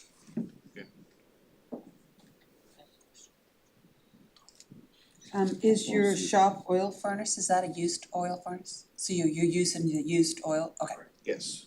it didn't say used oil, so I wanted to make sure you weren't gonna go buy one, we gotta buy oil to Oh, no. heat, okay. Oh, yeah, this is sort of recycle our oil that comes out of Recycling, our yep, that's what we use, yeah, maintenance. perfect. Any further questions? If hearing none, I would entertain a motion to tentatively approve the fleet management fund. I make a motion to tentatively approve the fleet management fund. Okay. Second? Yeah, but a second that. Okay, moved and seconded to approve tentatively the fleet management fund. Further discussion, questions? All those in favor say aye. Aye. Opposed? Now on to the work crew, which is tab number 27, page 124.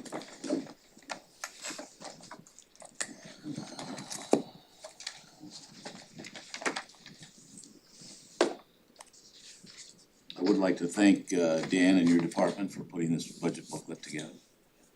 Pretty nice. Okay, work crew. As you all know, we have work crew under Public Works. Work crew in Douglas County is a little different than some of the other counties. This is post parole probation through the courts. These aren't folks that are inmates or anything like that. These folks get time put towards for community service, and we bring them in through work crew, and they assist our public works crews. They go do homeless camp cleanups for cities. They do, you'll see them out on the interchanges with ODOT doing work for ODOT, and we bill those other agencies for that time. So as we work through this, you'll see that we do not necessarily have a beginning fund balance, but that doesn't mean that we're not in the works of trying to work on a way to get there. It's been a slow roll trying to get our rates up to where we can sustain every year without dipping into something else or being in a negative. It's taken some time. But our outside for our revenues, our outside services charge is $227,600. We've increased our rate from last year of $1,000 a day for a 6-man crew and a supervisor to $11.50 a day, or supervisor and a 4-man crew. And right now we have 3 supervisors.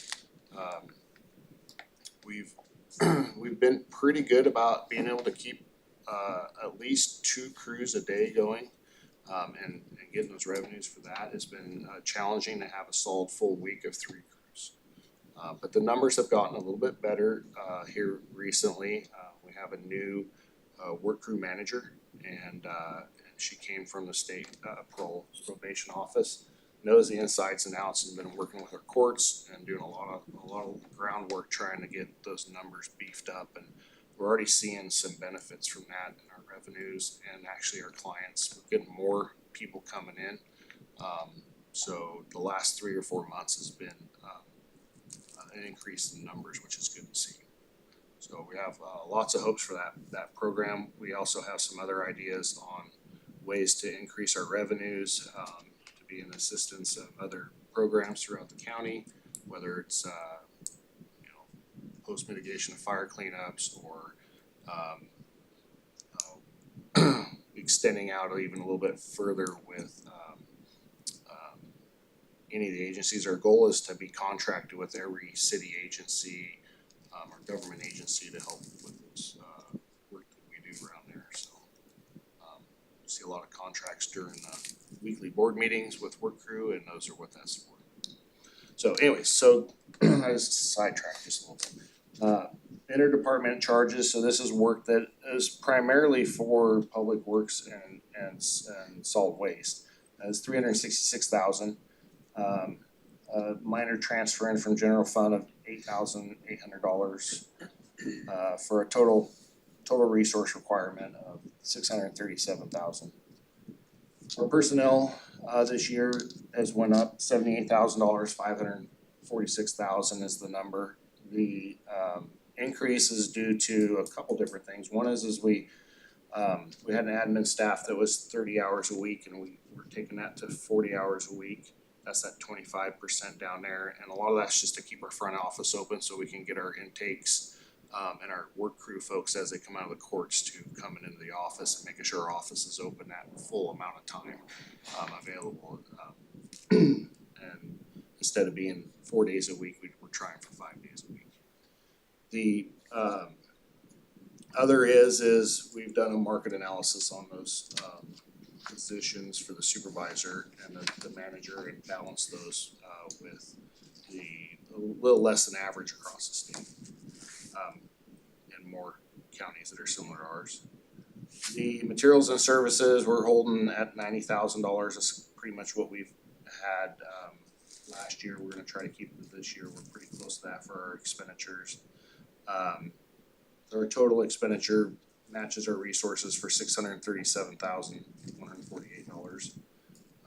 And like I said, we have a 5-person crew out there. It's a little bit of a change from last year, but not too much. When I first came on here in 17, we actually had 2 more supervisors, a lead worker, and we were getting probably about 4 times the amount of people that came in here, and our revenues were significantly different. We had a fire program, not necessarily fighting fires, but helping out at the fire camps and doing the work people didn't like to do. A lot of changes happened, drug laws changed, things like that. It's hit this program pretty hard. We've been working very hard to try to turn that around and work around those issues. One of the biggest challenges you have is you've got folks who have made mistakes in society and been sentenced by the courts to do work crew. And we've got contracts with folks in the community to do work. But there's no accountability in the system for the folks that don't show up. Correct. And even if they write it down, they're going to be there. Contract, they don't show up. There's no sanction or anything on their probation process to account for that. Yeah, they're currently, and that's changing. So our work crew manager, because of the history she has with the probation and parole and probation on the state side, has that and that link to the courts and their work. She's been working on that. Good. For that accountability and reporting that back. Good. And so that's helping pull clients back our way. So if they don't show up, we're actually hitting. So You use the term client, make sure everybody understands that that's the people that are assigned or yeah, given. clients are the work crew force, and our agencies that we contract are the agencies. So they're not. It's backwards. It was backwards to me when I first came here too. Thank you. But they do a really good. They do a lot of work around here. They're in the homeless camp in Roseburg once or twice a week, cleaning that up. Scrub the landfill weekly, if not twice, 3 times, at the transfer stations and the landfill, doing that work up there, keeping everything up. So they do a lot of grubbing. All the interchanges are all prepped and ready. They work out at the fairgrounds. They help out our brushing crew out on the roads, signs, maintenance. We utilize that crew quite a bit. I've had lots of different agencies talk about how invaluable basically their work crew is to, City of Roseburg is one of them. And within our own, you mentioned some of them there, but we also, a big one for us is the code enforcement, and this stuff, and the cleanups we have to do. They're invaluable for us. We would have to do something different. We'd have to contract that out if we didn't have them. And Or so not do the work. you're not using them at fire camps anymore, or is there a reason? You can't get a contract with the Forest Service? No, it's a little, it comes down to the risk of the folks, and then as well as we were overpaying the clients. And so the stipend they get was actually forced them into actually being an employee. And so we had to curtail that back. And then at the same time, there for a while around COVID and stuff, we quit getting volunteers. And most of that's through a volunteer workforce. So it all just kind of crashed right around 2019 or 20, and we're having to back up and really look at what can we provide as a resource to those fire camps. And it's something that we've had a couple different managers over the years that really just trying to keep the lights on has been challenging, and we're at a point right now where that part's doing really well, and so we're now engaging back into what's it gonna take to develop this as a resource for those camps and stuff. Plus, we have more work now than we have clients to do. We'd like to expand into other, but we have to get more folks in. And we're hoping this will help kind of bring some of that to encourage folks coming over. So we're doing, we're trying to get, stuff just as simple as like when clients are coming through court and they go through court, they get judge gives them what they're supposed to, right, on their time, and then they leave the court that day. And then one of the things we're trying to work on is actually having the ability right there to sign up for work crew instead of the folks having to walk across the courthouse and go to our work crew office and sign up there, because I think we lose a lot of people just with that. And so there's things that the manager's working on to try to just simplify things and grab people before it leaves their mind and get them signed up with us. And it's just little things like that has helped our numbers already with how many people are showing up. So one of many things that we're working on. Any further questions, discussion? Entertain a motion to approve the work crew fund. Tentatively approve, I guess I should say. Make a motion to tentatively approve the work group. Okay, is there a second? Second. Any further discussion, comments? All those in favor say aye. Aye. Opposed? Thanks, Scott. Thank you.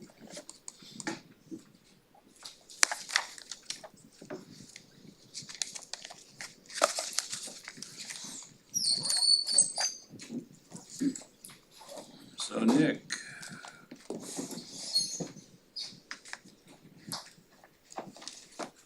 Next on the discussion is tab number 51, page 219, the solid waste fund. Good morning, commissioners, budget committee members. Morning. What tab was that?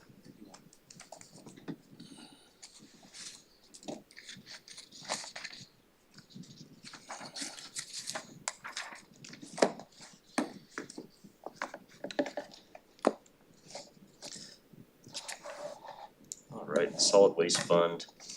Quick overview for the program. It it's basically steady state moving into this year. Looking at page 220 here, kind of run through everything.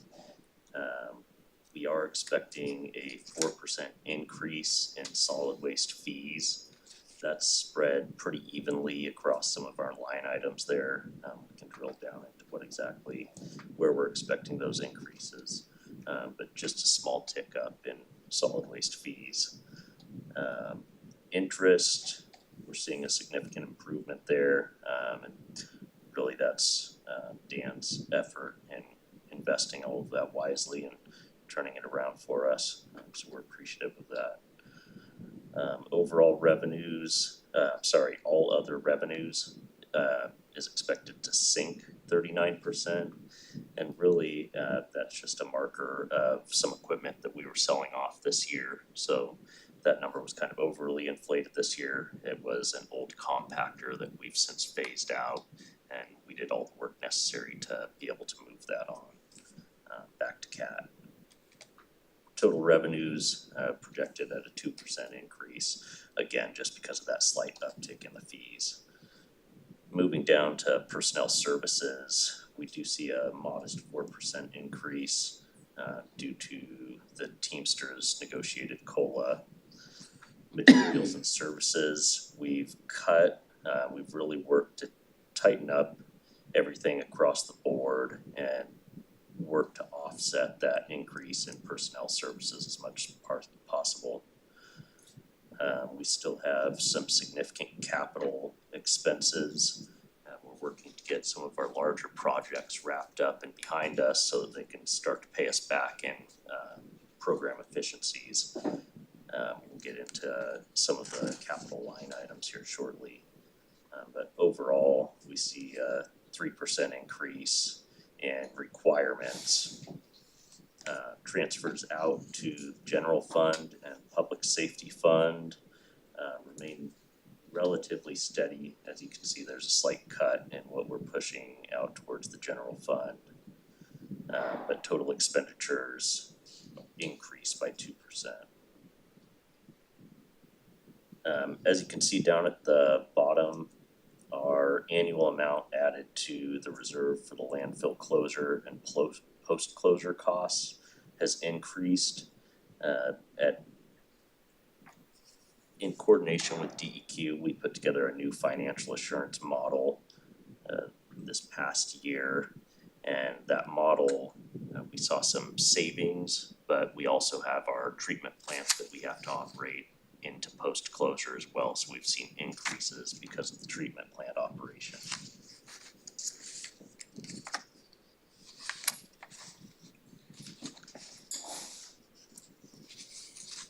If you would turn to page 225, walk through capital expectations for this coming year. We're looking to purchase 2 live floor trailers. Those are the trailers that if you go to a transfer site and you throw all your garbage off into a trailer, that's a live floor trailer. And so the floor actually walks back and forth. That's how you unload everything at our landfill versus some other landfills have what's called a tipper. And so that actually tips the whole truck up. We don't operate that way. We do have a fleet of live floor trailers, and our fleet is extremely old. So what we're trying to do is just get after that meticulously, start replacing a couple trailers a year and turn that over. Tilt deck trailer for moving equipment, fairly minor expense, but that's something that right now we lean on Public Works to provide. And as their workforce is pulled in other directions, it makes sense for us to be able to provide that service to ourselves. So we'll look to add that to our fleet. The significant cost this coming year is in additional leachate storage. What we found, we knew we had a shortfall in storage. We only store 350,000 gallons of leachate versus say our neighbors to the north in Lane County have 2.1 million gallons of leachate storage at their disposal. And so we wanted to operate the treatment plant for a a period of time and kind of see how we could buffer all of that and see what we could push through the plant and what we needed to store. So we've gathered that data over this past winter. What we've determined is we don't have the ability right now to buffer some of the swings that we see in storms and the surge in leachate that's coming in. So the intention with this project is to be able to buffer swings between storms so that we're not having to haul overnight and operate 24/7 like we are now with storm events. And then also to allow us a longer run through the dry season. Right now, we're having to really kind of watch things similar to Galesville, how they have to monitor and keep eye on the level. We're doing the same thing, and as we enter these drier months, we're trying to keep our storage tank as full as possible so that we can meter that out over the year. And so far, everything looks successful, but this will allow us to perform that even better. Phase 2 IHB extension is on here as well. We executed phase 1 this past year, and that consisted of a large dirt berm. This phase 2 is gonna be a landfill liner extension, so we'll bring that liner up along this new berm, and it'll give us projected 2 years increase in trash, our ability to put more trash into the landfill. So that project, total cost to the county will be just over $1 million. And as we've seen with annual revenues, that will pay us back relatively quickly. We have an additional expense here for monitoring well drilling. That's going to be at the new landfill site. So we have a site adjacent that we're exploring potential to have a new landfill. As part of that, one of the first things that we want to do is go in there and drill some holes so that we can begin groundwater monitoring. So that's expected to take place this summer. Not sure if all the budget committee members know or not, but the county was able to acquire 300 acres adjacent to the current landfill. And Nick and his team are going through the process of working with the DEQ to possibly get permitting for a new cell where we won't have to transport garbage outside of the county at a tremendous savings over time. Well done. Sir. What's the timeline on that? Anticipate probably 4 years from today's date. Okay. So once we get those monitoring wells in, we have to monitor for what they call 8 consecutive events, which is really 8 quarters, so 2 years worth of monitoring. And then we'll have, obviously, the facilities build out and a new line cell that will have to be built in. So, yeah, I would expect 4 years would be an expedited timeline. Anywhere else in the state, but I think we'll be able to pull it off here. What's the estimated time of the current? We're hovering right in the 8-year realm right now. And so, depending on how we land everything in the overlap here, that'll determine really when we want to perform closure on the current landfill. There might be a reason to either shift it forward or shift it back, just depending. Of that 8 years are a couple things. Is one, does that have the couple years that the phase 2 has gotten us? Are you calculating that into that? It does not. It does not. So that actually could push it further, right? Yeah, correct. And then the financial assurance model then I assume also doesn't show that. Correct. So our 1.6 we're putting in every year is not calculated based on the increased life potential. Yeah. And so once we, So you might wanna talk to just make sure that everybody, if you all understand that, what that financial assurance model means, what that 1.6 is, cause that's a big increase we're showing here. yeah, so the financial assurance model, really it's looking at the cost to close down a landfill and then the 30 years of post-closure monitoring, which is what's the minimum requirement for monitoring. And so a significant portion of that cost is the actual closure of the landfill. Historically, you've capped old landfills with a bunch of dirt. But as people expand out and things shift around, dirt has actually become fairly difficult to obtain in that significant amount. So the closure is actually moving towards almost similar to what you see, the line cell underneath. They're doing a similar geotextile, kind of turf type thing, that they would put on top of those. And so we're seeing, increased cost with that. If you were to do it with dirt, the costs there are on the hauling side and the personnel, so kind of 6 of one, half a dozen of the other. But you have a significant cost for closure, and then we'll still have to monitor, we'll still have gas wells at the landfill, taking methane out and turning it into power or RNG, whatever they're doing at the time.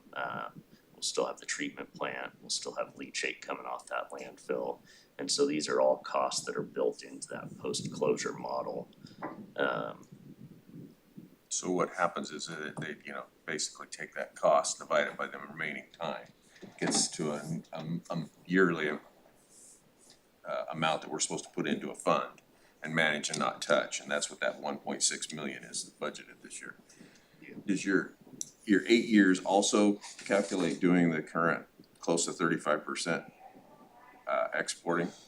It does account for that, yeah. And so, In all likelihood, though, if we get to the point where we know we're gonna have this landfill open at some point within the 4 years, when we know that's fairly likely, we'll probably taper off on our exporting. The current landfill will close sooner than what that 8 years is. Yeah. But we'll have the other one ready to go. Okay. Cause the exporting's expensive. and always increasing in cost, never. There's a tremendous amount of unknowns, the permitting time and cost and sort of all, that's just one thing, but we've had several events through the years where you have, far more brought in a given year than you expected. And then some years where you don't have as much, so it's a lot of moving parts. And I guess, if you look at this budget and you wanna really break it down, and a goal that we've had is at the board here is to operate the solid waste department, covering its operations through the landfill fees and have that money for that post-closure amount. That's sort of the goal. And this budget reflects that, even though it doesn't, you can't show that very well here, can you, Dan? But it does reflect that. Thanks, Nick. Any further discussion, questions? I would entertain a motion to tentatively approve the solid waste budget fund. I'll move to tentatively approve the solid waste budget. I'll Okay. second that. Been tentatively moved to approve the the solid waste fund. Any further questions, comments? All those in favor say aye. Aye. Opposed? Thanks for your presentation. Thanks for all you're doing. Okay. I'm gonna quick get a cup of coffee. 5-minute break. Yeah, let's have a 5-minute break. We're ahead of schedule.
So we'll continue to, our meeting to where we left off, and, next on the agenda is from Dan, the Health and, Social Security Fund. Social service. Social Service, that's close. Okay, anyway, that's tab number, it's like 31, page 145. So this is the public health division of the health department, and as you know, here in Douglas County, we do not provide those services directly. We contract those out largely. We do some smaller pieces here at the county, but largely it's contracted out with DPHN to provide the services, so it's largely revenues coming in and contracts going out for them to provide the services. I will note that the increase in personnel services is directly related to additional funding that we received to help pay for the time that we spend here with my department and the commissioner's office for the time spent on public health related activities. We are actually getting reimbursed from the state now currently, and that's a nice benefit to as to in the past, we've just absorbed that.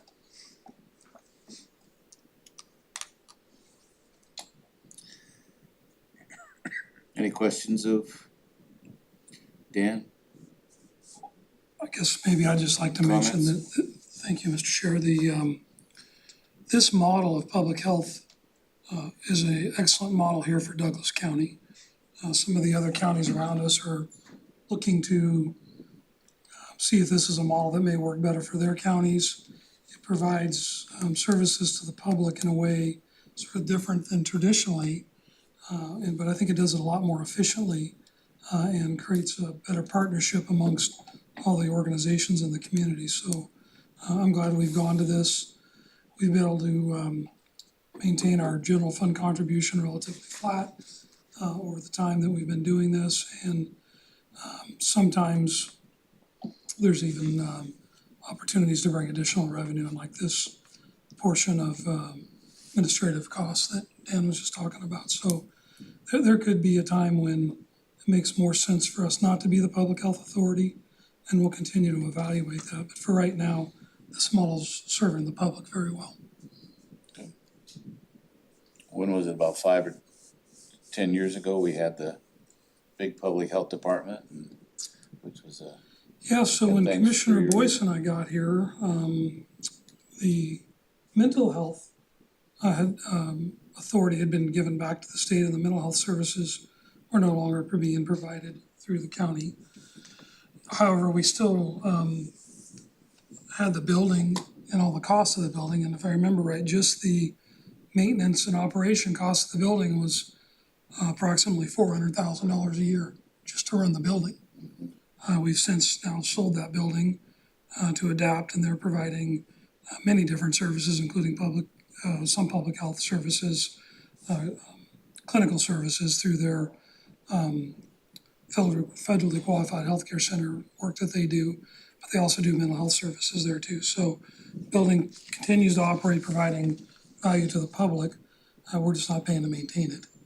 And then, as far as the model, we had 32 people in that huge building. I think it was 12,000 square foot building, 32 people working at it. So this model, provides for the services without all the overhead.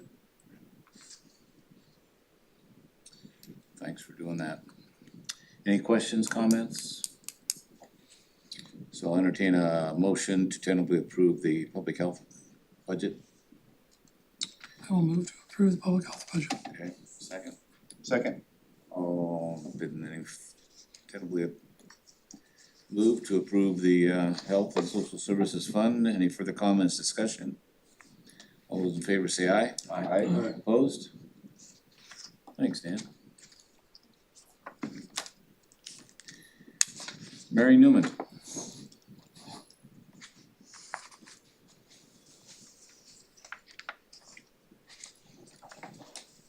Thank you for all you do. Oh, you're welcome. It's a pleasure and an honor. Well, good morning, everyone. Mary Newman. Dropped the keys, by the way. And I'm happy to be here, and it's really, I only see the budget committee once a year. It's always good to see you. And just wanted to say, I really appreciate the support that our commissioners have given my office and to the budget committee also over the years. Right now I have a really good team, 5.8, so, and no vacancies. So we're all working to best of our abilities, and bringing in so far this year, we've brought $8 million in to veterans in Douglas County. It's calendar year, Yeah, since January. Wow. so and we always do a happy dance when we get those VA awards for our veterans. I also have a really good advisory committee. I'd like to thank the commissioners for allowing me to have those people that are on that committee, and appreciate all the support from them. And I have a really small budget. It's like 2 pages, so if anybody has any questions about it, I'd be happy to answer them. We have increase in personnel, but we are fully staffed now, so there's no vacancy. And some of the costs for that were PERS and medical insurance and things like that that have all gone up, so. Would you give us a brief discussion or description of what your department, maybe some examples of cases that where you've, Sure. yeah. So what we do is we are advocates and we're accredited representatives. We're accredited by the VA to do VA claims for our veterans. The claims are for compensation for service-connected disabilities, things that are related to things that happened to them in the military, or things that they were exposed to, like Agent Orange and toxic elements. And a lot of the bigger forts have been sites where they've found all kinds of contaminants. So we do those claims and PTSD claims for combat veterans and for veterans who were in other kinds of incidents and accidents. Hearing loss is a big claim for veterans because the military is a really loud place to work. So, and in addition to that, we help with getting people enrolled in the VA medical system. We help them with when they have overpayments, when the VA's paid them too much. We argue about why they shouldn't have to repay that. We do connections with other agencies, work with homeless veterans to get them housing and to get them on VA compensation or pension, which is another monetary benefit for veterans who have low income. And on that note, there's also the VA pension system is a huge contributor to veterans who are in nursing homes and assisted living facilities because it can pay up to $2,000 a month to help with the cost of that care. We have all kinds of people, veterans that come in and they run the gamut of really, I can say my job is probably the most interesting job on the face of the earth because I hear these histories every day. One example of how appreciative they make us feel is we had, this is a while ago, a World War II veteran and his wife were granted 100%, which is like, at the time was like $3,000 a month. It's up to $4,000 now. And they came in just to say thank you. And I said, well, you don't have to thank us. It's an honor to do that for you. And she said, no, you don't understand. I can go to a grocery store now and I can buy anything I want. Wow. So it makes a difference in the lives of veterans every single day to get recognition. Minimally, it's recognition from the VA for their service in the military. And to have the compensation come with it, that's an added bonus for most of them. So the Veteran Service Office sometimes gets confused with providing direct services to veterans. And so we often have people that don't fully understand that. Really, the primary goal of the work that Mary and her team does is connecting veterans to services and benefits that they've earned through the benefit application process, which can be very time consuming. There's appeals, there's just a lot to it. It's very complicated. Now, Mary and her team, and specifically Mary, goes to the next level. Mary attends a lot of events outside of her work role in the veteran community and is very well accepted amongst the veteran community and loved and appreciated to the fact that many of them call her Saint Mary. So we're very fortunate to have her here working on behalf of our veterans. And as much as her department isn't around economic development, but it is one of the best economic development investments we make every year as a budget committee and as a county for, what is gonna be $610,000 of investment. You'll bring back $15 million in a year plus into the local economy of benefits that people would not have earned but for her office getting them connected. And those dollars are generally spent right here in Douglas County. So, great job. So there's no federal, the VA doesn't help pay you any fees with But the we get county? no money. State helps a little bit. No, that's the revenue comes from the top there. I know, but you'd think that the federal military services would give them something, help pay for that. They used to harvest timber and give us a portion of that. They paid for it very well. My dad was a recipient as a World War II POW, so Wow. appreciate it. Any further comments, discussion? I would tentatively move to approve the Veteran Services Fund budget. Is there a second? Hope so. I'll second that. Been moved and seconded to tentatively approve the budget for veteran services. Any further discussion, questions? All those in favor say aye. Aye. Opposed? Thanks again for all you do. Thank you. Thanks. G. Wright, Senior Services.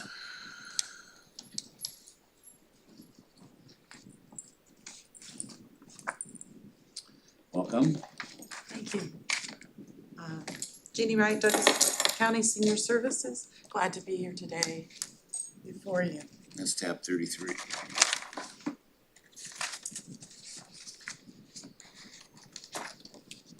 All right, we have an FTE of 12.6. Currently, it was a hold the line budget, but we had a few things that make that difficult. One of those things is our charges for materials and services are increasing, and basically mostly that is the food costs to provide Meals on Wheels and congregate meals to feed seniors. We did have a 4% increase personnel services costs such as PERS, health insurance and wages. We also experienced, and I think this just kind of goes to times are a little tougher. The price of things are a little bit more. We're seeing less of a revenue of donations returned back for the meals. So than we did the year before, so.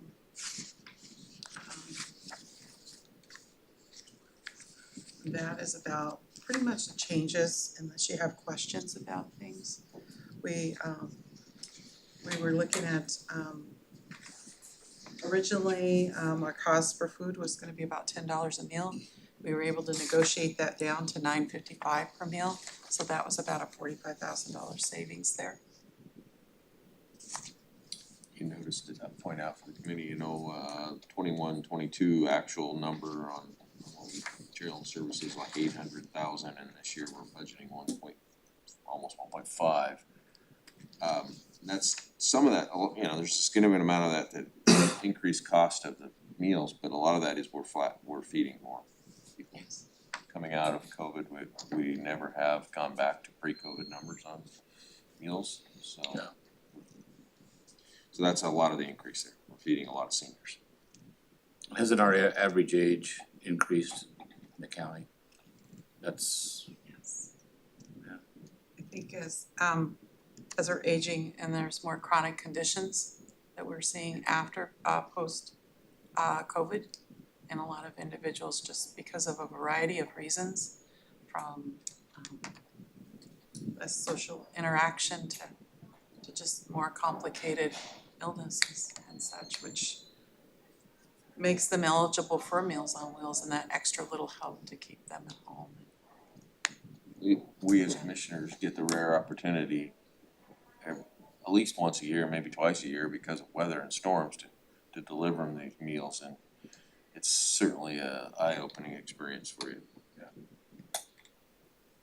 Remind me to take my Jeep on meal delivery day. Something you can turn around a little easier. Yeah, I can get through 2 feet of snow. We got in some snow last year. Happy to do it though. any questions, comments? Thanks for all you do. I would entertain a motion to tentatively approve the senior services budget. Make a motion to tentatively approve the senior service budget. Is there a second? I'll second. Moved and seconded to tentatively approve the senior services budget. Any further questions, comments? All those in favor say aye. Aye. Opposed? Motion carries. Thanks again for all you do. Thank you.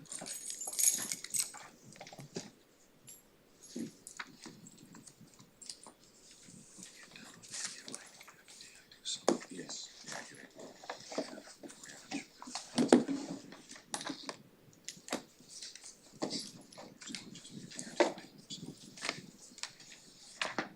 Tab 11, page 48. Learned this from the sheriff, didn't you? Yeah. This, is this where we talk about the salaries for the budget committee members? That's later. Well, that's later. It's on Wednesday. Good morning, Michael Kurtz, HR Director. I just wanted to take a brief minute, talk a little bit about the HR department. We do some things a little unusual to your normal HR department. We have a few things that are done under the HR umbrella that you generally don't find in a county HR function. And one of those being our public affairs office.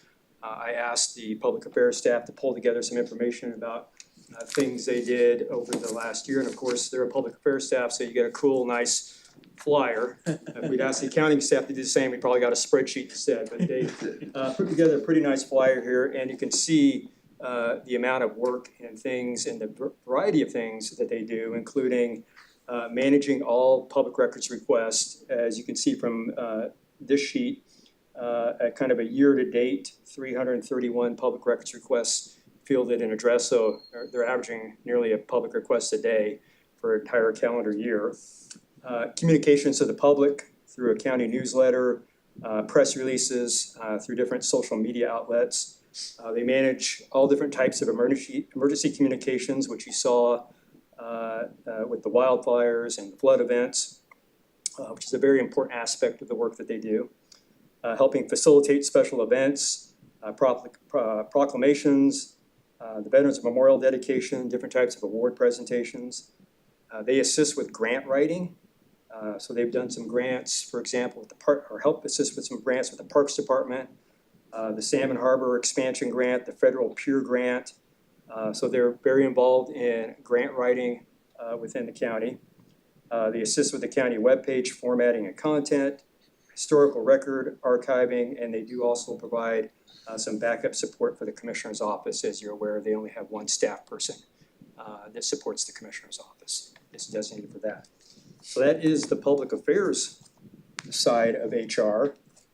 We also have a risk manager and a risk management section as well. So that encompasses about 1.5 FTE.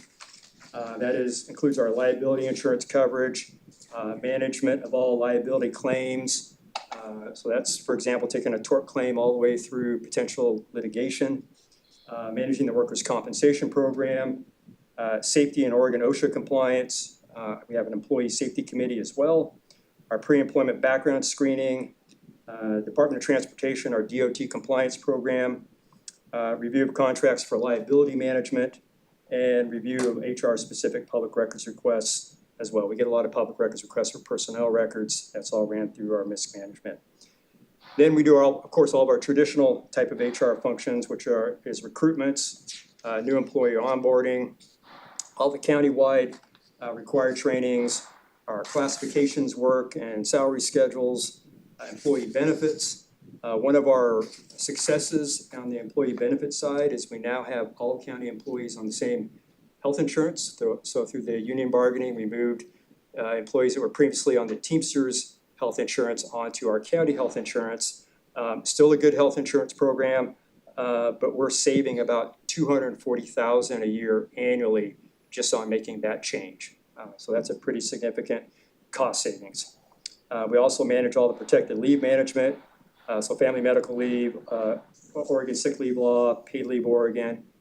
Oversee and manage the county personnel rules, and then management of all collective bargaining agreements, union grievances, and other union matters.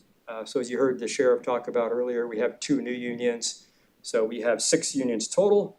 For this year, all of the contracts were up. For all 6 of them, we have 3 of those contracts, the district attorneys, the juvenile department, and the Teamsters, all negotiated and finalized for at least next year. And we have 3 more to go. All of those are the 3 union contracts, the DCLEA, and then the 2 new ones, the Sergeants Association and the Dispatch Supervisors Association, which are all under the umbrella of the Fraternal Order of Police. The department also handles all the employee discipline and personnel matters. And then a lot of what I do as well is advise county departments on the management of any type of personnel changes as a part of their ongoing strategic planning. So that's just a brief, quick overview of HR roles and functions. So with the budget, we have a status quo budget, so we're not decreasing or increasing on the personnel side. However, you will see that there is noted a 0.75 reduction in FTE. That is a reduction in where the funding is coming from, not a reduction in actual staffing. So part of the FTE for myself and for our risk manager is now being funded through the Employee Benefits Trust Fund, which is funded by all the different county departments. It's where all the health insurance and risk management activities take place.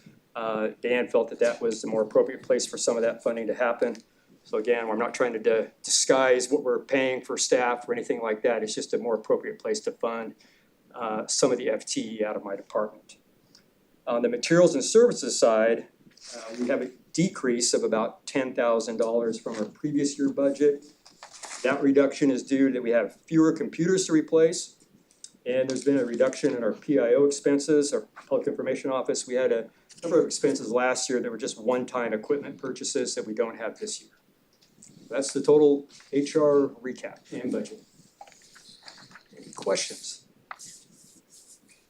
Questions, comments? So you said it really fast. That doesn't make it easy. The work that he has to do to keep up with the ever-changing employment laws, just that little body of work is incredible. Every time the legislature gets together, they pass new laws, and there's rules made around them, and it's constantly changing just to employ people.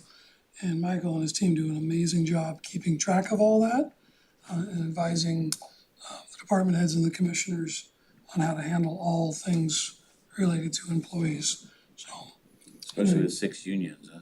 Well, the union negotiation thing is an animal of its own, but just the actual day-to-day employment in itself is very complicated with public employees. And Mike will make sure we're doing it right. And I've got to acknowledge, I've got a great staff that stays on top of these things. We got a lot of, like Commissioner Freeman said, we've got a lot of moving parts in our department. If I didn't have a great staff, there was no way we'd be able to stay above water, so kudos to them. You know, and have you thought about it? He likes a challenge. Have you thought about challenging with putting a revenue side to this budget? I mean, he might pull it off. A little nervous to get too deep into it, he's got a tie on today. Generally, that means somebody's not gonna be working here anymore. I wanna be a little careful. If only you knew how true that was today, Commissioner Freeman.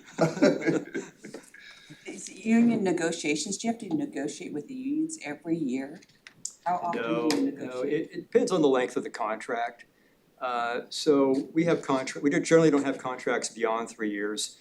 We try not to have them less than 2 years. Occasionally, it makes sense to have a contract just to be a 1-year contract.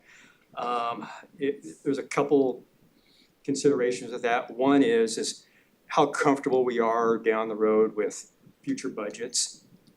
So where we are now with the way that the budgets are looking for next year and beyond, it doesn't make any sense for us to do contracts beyond 2 years.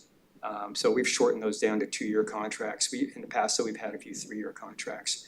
But there have been times where we just can't reach an agreement. No one can't get past that second year, and for whatever reason, we'll agree to a year contract. It just seems like every year you're doing. Yeah, and now having 6 unions, Yeah. you know, kind of my goal, just personally, is to try to offset those on not having all of them come up on the same year. But, you know, doing 2-year contracts, it's likely to have half of them 1 year and half of them the next year. Questions, comments? Hearing none, I entertain a motion to tentatively approve the HR budget. Move to tentatively approve the human resources budget. Second?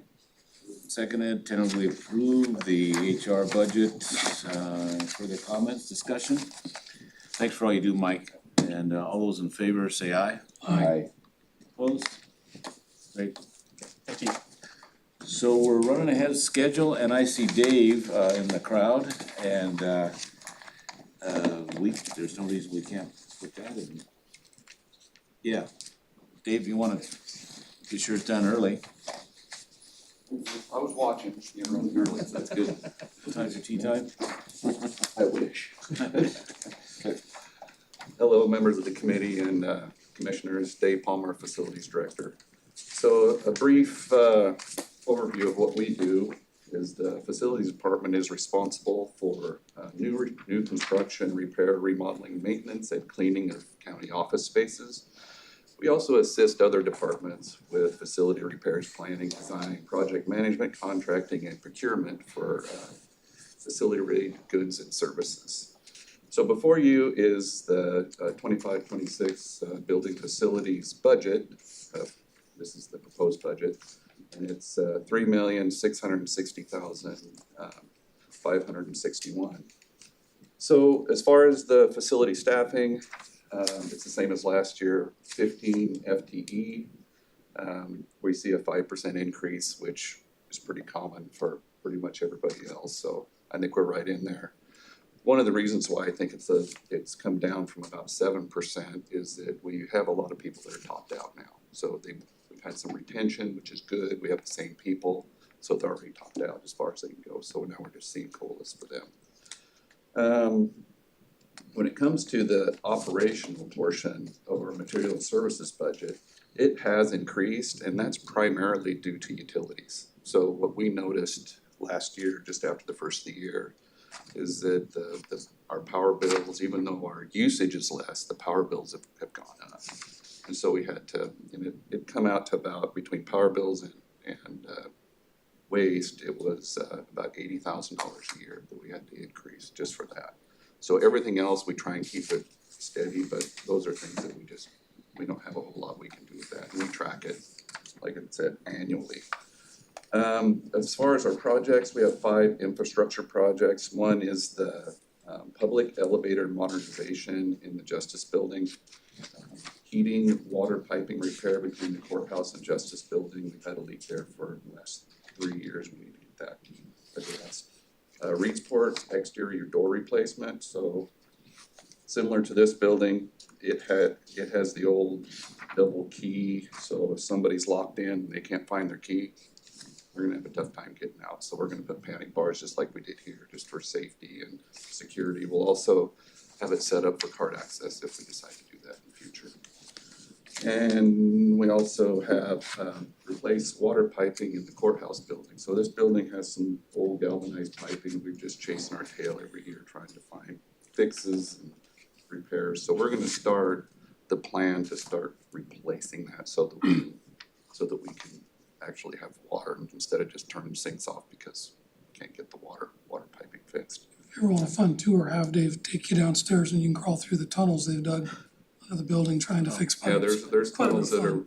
I've crawled them. It is not much, especially if there's a water leak, you got water running out of the tunnel, then you gotta get in there and try and fix it. So those are the fun stuff that we have to deal with. And then we're also going to start working on ADA approaches around the building.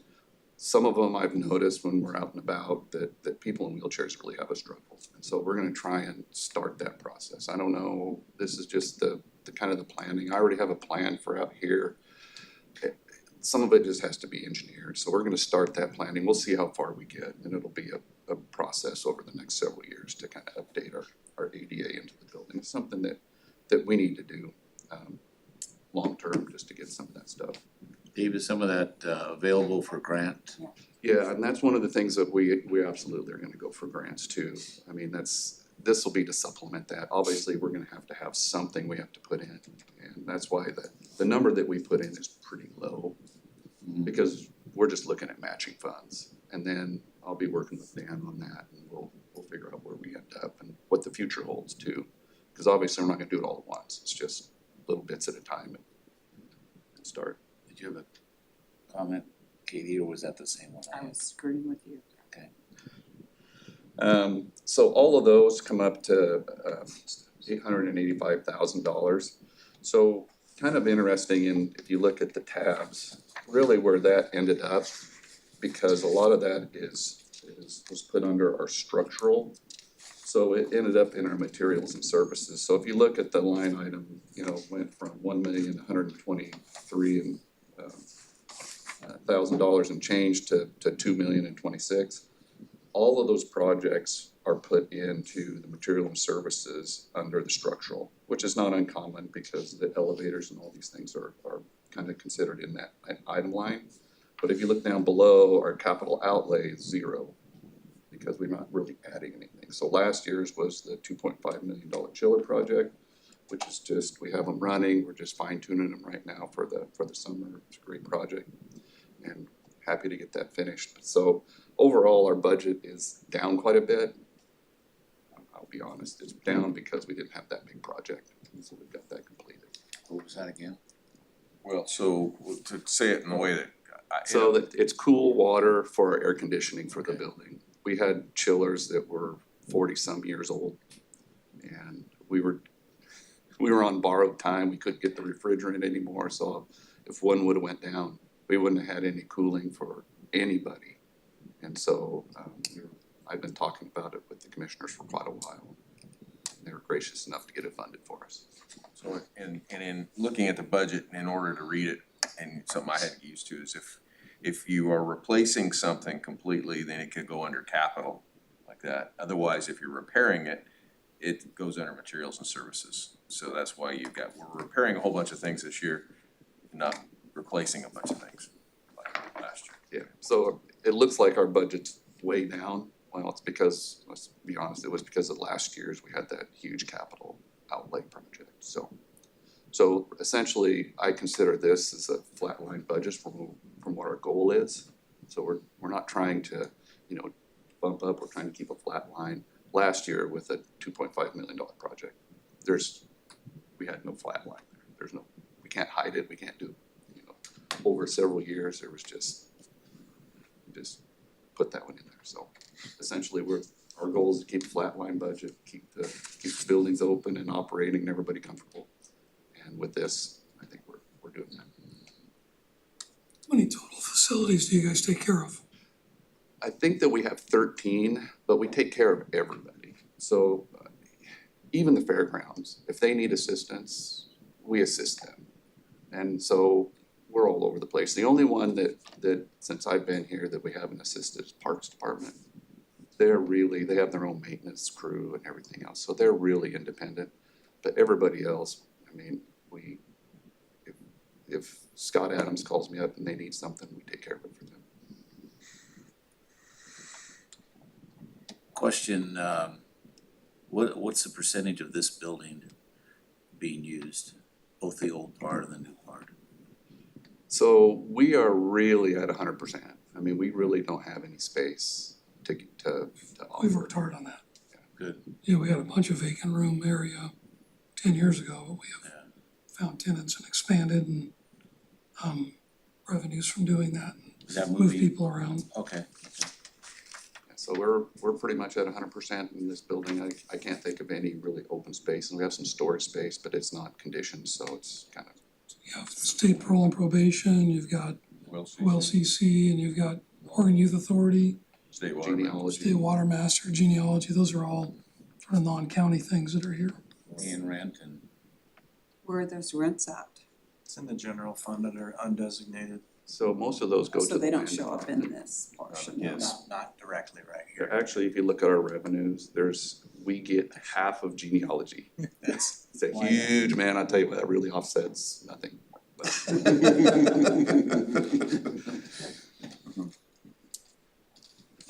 Great. Any other questions, comments? It just seems like if they're managing those buildings, that rent should. They're a central service, so it's all. Okay. Do we get grants for the elevators?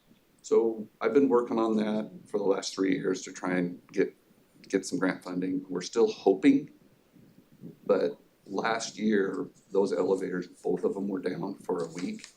And we had to try and get people with ADA issues up to courtrooms, and it was.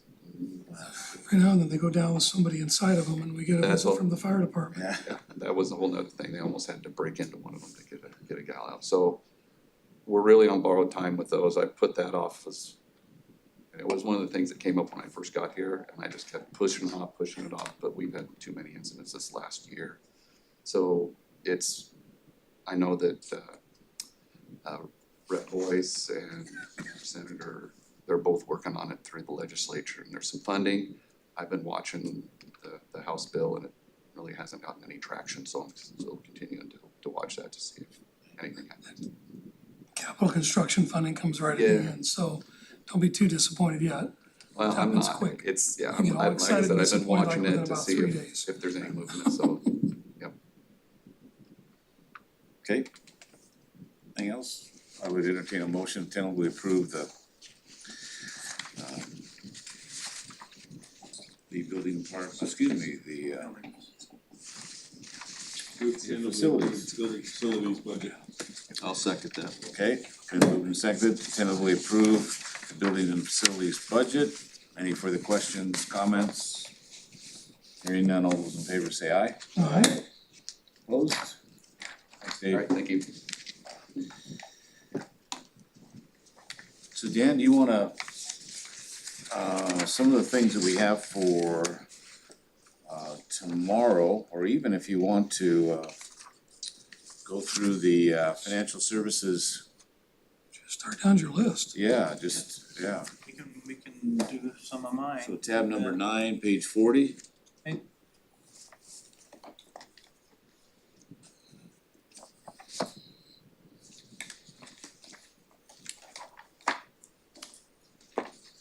So this is financial services, which includes my department as well as functions of treasury. We handle the budget, we handle all the accounting, accounts payable, payroll. All your traditional accounting type activities go on within this department. We are showing a reduction of 2 FTE. There are positions which have, we've had open for quite a while, and we've done some restructuring as far as hiring personnel and just repositioning people. And so we were able to reduce our staff by a couple, as well as keeping our materials and services pretty much level. So I will move to tentatively approve the financial service budget. I'll second that. Maybe a quick comment if I may.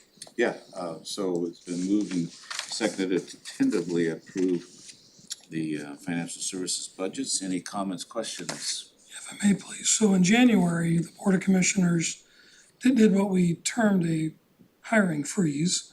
But really what it was a sort of a pause for the department heads to meet with their liaison commissioners and evaluate if a position became vacant, whether it needed to be replaced or if you could restructure.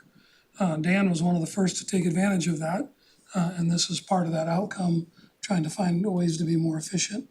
There's other places in the budget where that has occurred, so it gives us a chance to work more closely with the department heads. And really what the conversation was around, not going out and trying to hire somebody that may be here for a couple months, and then when we do a new budget, if we eliminated a position, they would no longer have a job. So it really is a more efficient way for us to sort of look at the operations and where appropriate to downsize.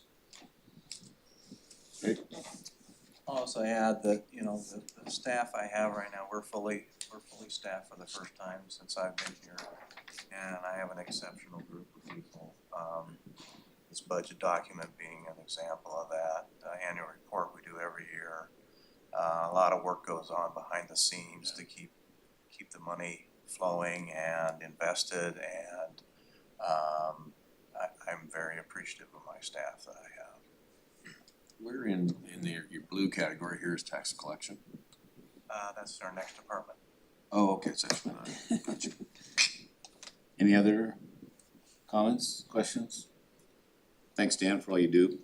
It's been moved and seconded to tentatively approve the financial services budget. All those in favor say aye. Aye. Aye. Opposed? That motion carries. Now the tax collection. That's tab 22. So tax department, this is our thankless job of collecting the taxes for the county. Although it's a very important job, we collect all the taxes that are assessed for the entire Douglas County and distribute them monthly to all the taxing districts. During the month of November, we do it for every week. When the large portion that we collect within the months of November and December, we collect over 85% of the taxes for the year. So we stay really busy that time of year, but we're efficient. We get that money out to the taxing districts, as a lot of them, this is a major revenue source, of which nobody pays us anything to do. This is totally funded through the general fund as a requirement by the state that we do this. This last year, again, we had a vacancy, and we did some promotions within the staff that we have. We're fully staffed and have been for consistently with the same people for a period of time, which I have not experienced since I've been here. It's been a bit of a revolving door. We've got some good personnel in there, and we made some adjustments, and we reduced 1 FTE in there, but are operating at a good level and are very efficient. So that's pretty much the changes in that department. So go back to that 85%. What did that have to do with? You said 85% of the taxes are collected during that period of time. And which period of time is that? It's like a month and a half, 2 months. Oh, around November then? November and December, No kidding. we collect and process that much, yeah. And is most of that the 100% payment, or do they? Yeah, it is, it's the early payment. All your mortgage stuff pays 100%. Oh, right, Right, so, okay, you got know, it, they- okay, They collect all year long, so, okay. you know, the people that own their homes outright generally tend to try to take advantage of the 100%.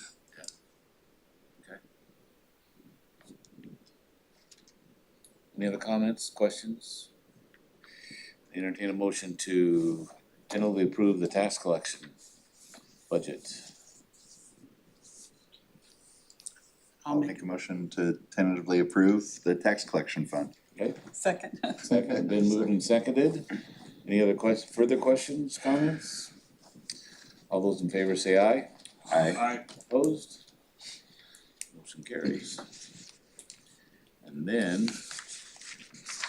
we might as well, keep going on the. Commissioners, tab 2. Tab 2. We're moving up. Yep. Not quite tab 1, but we got the tab 2.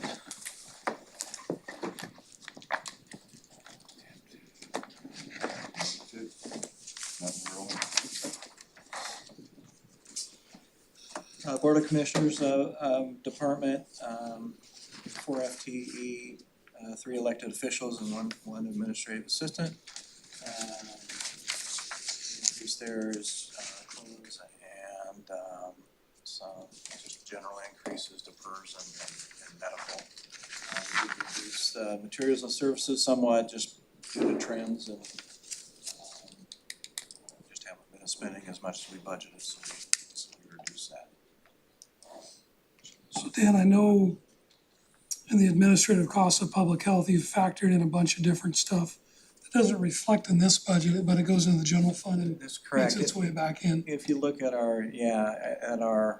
the general fund as a whole is better off because we moved a portion of your salary mainly out of there into the public health, and this is not budgeted necessarily that way for that purpose, that piece. So with each one of our commissioners also being county managers, because we don't have a county manager, they all have managerial. So I'm just curious why their salaries aren't put into the different things that they're liaisons with, into each department. Just as Then it would seem like we're not paying the commissioners as much as we are. It would make it where it was reflective as to what department they're managing. Do you understand what I'm saying? Yeah, no, and you're Because you're right, so managers. everything we do, not everything, most of the departments have revenue that comes in that has administrative cost as part of paying for that, like when we get, I'll use public health because that's what I brought up. There's a certain portion that we keep for administrative costs, so very conservatively, the administrative work that I do around public health is captured in that revenue that comes in. We've talked, often about how do you demonstrate or show that administrative role in the work that you do. It's the same thing whether it's in economic development or it's in public works or the variety of things all of us do. There's oftentimes a portion of grant funding or direct revenue from the state or federal government that has administrative costs, and we are administrators in the function of the work we do.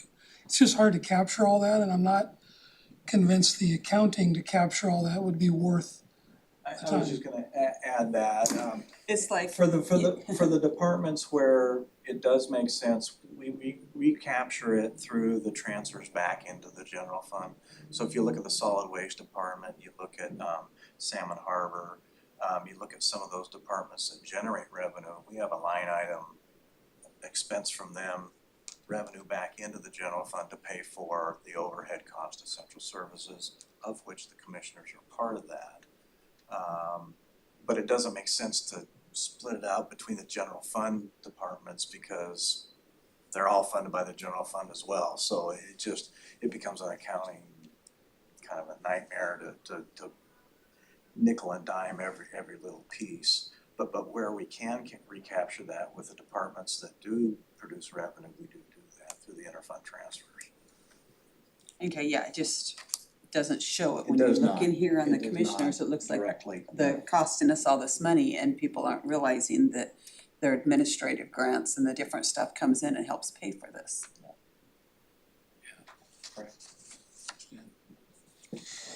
Further comments, questions? I'd entertain a motion to, and I wanna, just my comment is, it still amazes me how over the years we've gone from a staff of X number of people down to a staff of one, and how that you certainly run the commissioner's office as tight as it can be budget-wise, and that's certainly a salute to all three of you gentlemen and your staff person that you're doing. You have that conservative budget in mind. So, has it been moved and seconded? Okay, I will move to tentatively approve the Board of Commissioners. okay. I'll second. Any further comments, discussion? All those in favor say aye. Aye. Opposed? Great, so the non-departmental part of the budget, tab 17. So the non-departmental is a section of the general fund that is for expenses that are generally kind of county-wide type of expenses where they don't really have a real fit. And they're better suited to be in a general fund for the county. Some things that come to mind that are in this department would be the cost of our financial software systems, for payroll systems, as well as dues and memberships that we have as for the county as a whole. It is also a place where if we have any specific grant funding that comes in that doesn't land in any other department, the revenues come in under our undesignated revenues and the expense comes out of here for certain grant programs. You just kind of wag that number when you make the budget for the next year, or I think a lot of it is. The dues There's a little bit in there, a lot of it is, like I said, with the grants, that's more specific. We do leave room for things like legal services and other professional services. I leave a little room in there for things that come up. You'll notice that our intergovernment assistance to others is, I dropped that quite a bit as you know, as our budget tightens up, we really don't have room to be assisting other governments right now, so. What are the governments were you assisting? Cities and the county, is that what you mean? Some in there, other nonprofit organizations as well, that are local, that have, that require assistance from time to time, we've used that for. Then the adapt, that's dropped quite a bit. Yeah, that one moves around a lot, as far as how much we receive and is rolled over from year to year. It's an ongoing grant and it does vary from year to year, so that's a bit of a moving target.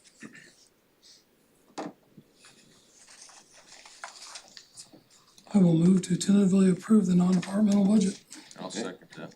Been tentatively approved to approve the non-departmental budget. Any further comments, discussions? Hearing none, all in favor say aye. Aye. Opposed? So the operating contingency. What if we get hit with a big bill? We have a big rainstorm. Yeah, big, yeah. So operating contingency is just what it sounds like, it's for unanticipated expenses that come up. We also use it as a mechanism when we're adjusting the budget at the year end of moving expenses from one department to another. So we're not really increasing expenses, we're just merely shifting it around. It's a mechanism to allow for that. And we're leaving it the same as it was last year at 3 million. And how much did you use of the 3 million last year? We haven't used any yet this year. And like I say, when, So if you just look at the history of this, we really haven't spent more money, we've just moved it around between departments, so I would say 0. So if you don't use it, it goes back into the general fund. Yep. I'll move to tentatively approve the contingency budget. Second. Been moved and seconded to approve the operating contingency budget. Any further comments or discussions? All in favor say aye. Aye. Opposed?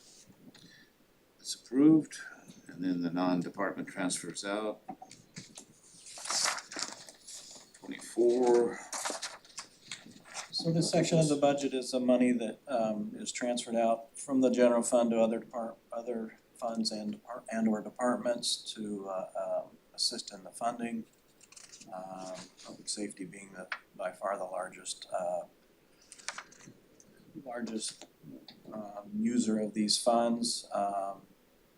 The Health and Social Services Fund, a lot of that we just talked about with veterans and senior services, very important departments that we help fund through the general fund, and then also predator control district. So this is basically everything that we're already approving in its own department. Correct. Yeah. We have to approve it To move it again. out of the general fund into those other departments. Right. Seems backwards, doesn't it? Yes, it does. We do this every year, and every year I think, why, it seems like, why do we need to do this? We already spent the money in the other budgets, but now we're gonna move it in there. Okay. I will move to approve the non-department transfer out. Second. Moved and seconded to approve the department transfers out. I have the question about the dog control fund. That's how much that budget was? That's how much they need above the licensing fees. Of the revenue. It's the delta I was talking about. So 2 people now instead of, it was always 1 for years, and now they have 2. That's what we were talking about, trying to get cities. Right. It's a little bit mislabeled also, understanding that they don't just deal with dogs. It's animal control. Animal It's control. control in general. And so, yeah, it should. The fund was titled years ago Dog Control Fund. Well, and it's also statutorily our responsibility because we stood up a dog control board back in the day. And we have a dog control ordinance, That's so how it became our that's how the name responsibility. And that's why it comes to. They take care of those out of control llamas and everything else. So it's really animal control fund. It is. And we can't rename it animal control? Or you just haven't? just happened. Sounds like we're working on getting rid of it. Should be. Anybody tracking the predator control bill? It's in the legislature. I haven't been. Like I said, it was a couple $100,000 a year. Has moved. Now that's money that comes in from the ranchers? Used to. Used to? That sunsetted a couple years ago and has not been reauthorized. The ranchers you could voluntarily decide to partake in it or not. Oh, they're not able to now. Wow. We're hoping that they're able to again. It's got a bill right now going through, trying to re-up that. Okay.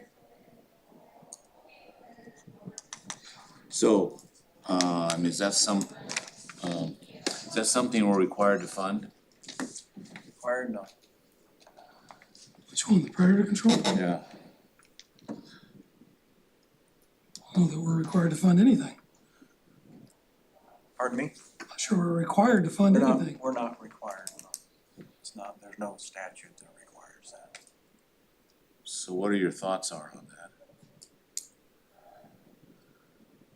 I think if we can't get back to a place where they can contribute, that eventually it's gonna have to go away. This is your county trapper. Basically what they call county Yeah. trapper. Right, yeah. You know, we had this conversation a bunch of times, but we provided services in the past because the county had lots of money and it was a benefit to the community. And for example, we contributed to Oregon Small Woodlands for a while. And it was a program that helped them manage weeds and spray on their properties. And when we decided to eliminate that a few years ago, you know, those folks said, well, this has, you know, tremendous value to us. And if it's free, it's got value. But if you have to pay for it, sometimes it doesn't have value. And that's what You asked them to pay for a portion of it and they wouldn't. Right, and that's what we decided, is if they're not willing to pay for it, or a portion of it at least, then it really doesn't have any value, and we eliminated that. This program is different, because when we went to the folks who utilize this program and said the same thing, you know, does this have value as long as it's free, or does it actually have value? They were instrumental in helping us come up with a way, and actually members of their own organization went to the legislature and lobbied for this bill that allowed them all to tax themselves to contribute to this program. And when the numbers weren't right and they needed to increase their own assessment, they did that.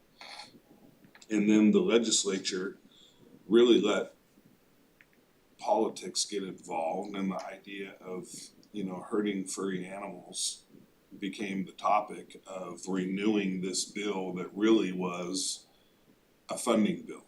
It wasn't about animal cruelty, it wasn't about proper procedure, it wasn't about any of that, it's a funding mechanism. And even testifying in the legislature and telling those folks, listen, you know, there's conflict between wild animals and people and farm animals and all these things that have to be managed, and they're going to be managed. We can either do this and pay these professional folks who employ a whole bunch of different methods to manage those conflicts to do this work, or these folks are gonna just do it themselves. And we still couldn't get to a place where we could get this renewed. And so now we're in the second year of the county paying the bill for it again, because we feel like there's value in having the professionals out there and available to help manage those conflicts rather than just going rogue. And they even do things like bears and stuff like that. The city of Reedsport has a problem with bears in town, and so that's these folks too. When our animal control is, I guess, domestic animals, these are the wild animals. Okay. Great. So I would entertain was there a motion already? Yeah, there was. Okay. Any other further discussion, questions? Hearing none, all those in favor say aye. Aye. Opposed? That motion carries. And then the additions to the notes receivable, tab number 25, page 107. So this is just a placeholder, a budgetary placeholder in the event that the county would want to or decide to lend money to another governmental entity, pay back and then interest. We don't have anything anticipated at this point, but this is a placeholder in case. I will move to approve the additional notes receivable budget.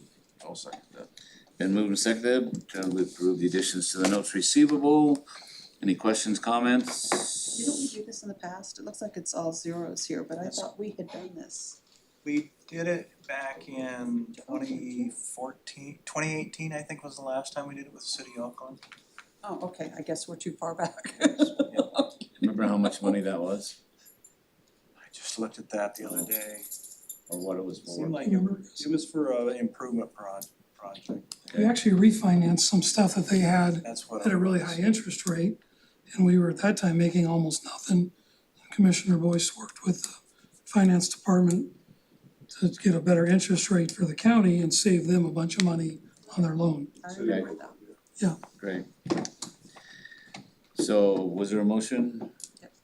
All those in favor say aye. Aye. Aye, opposed? And we're gonna adjourn for the noon hour.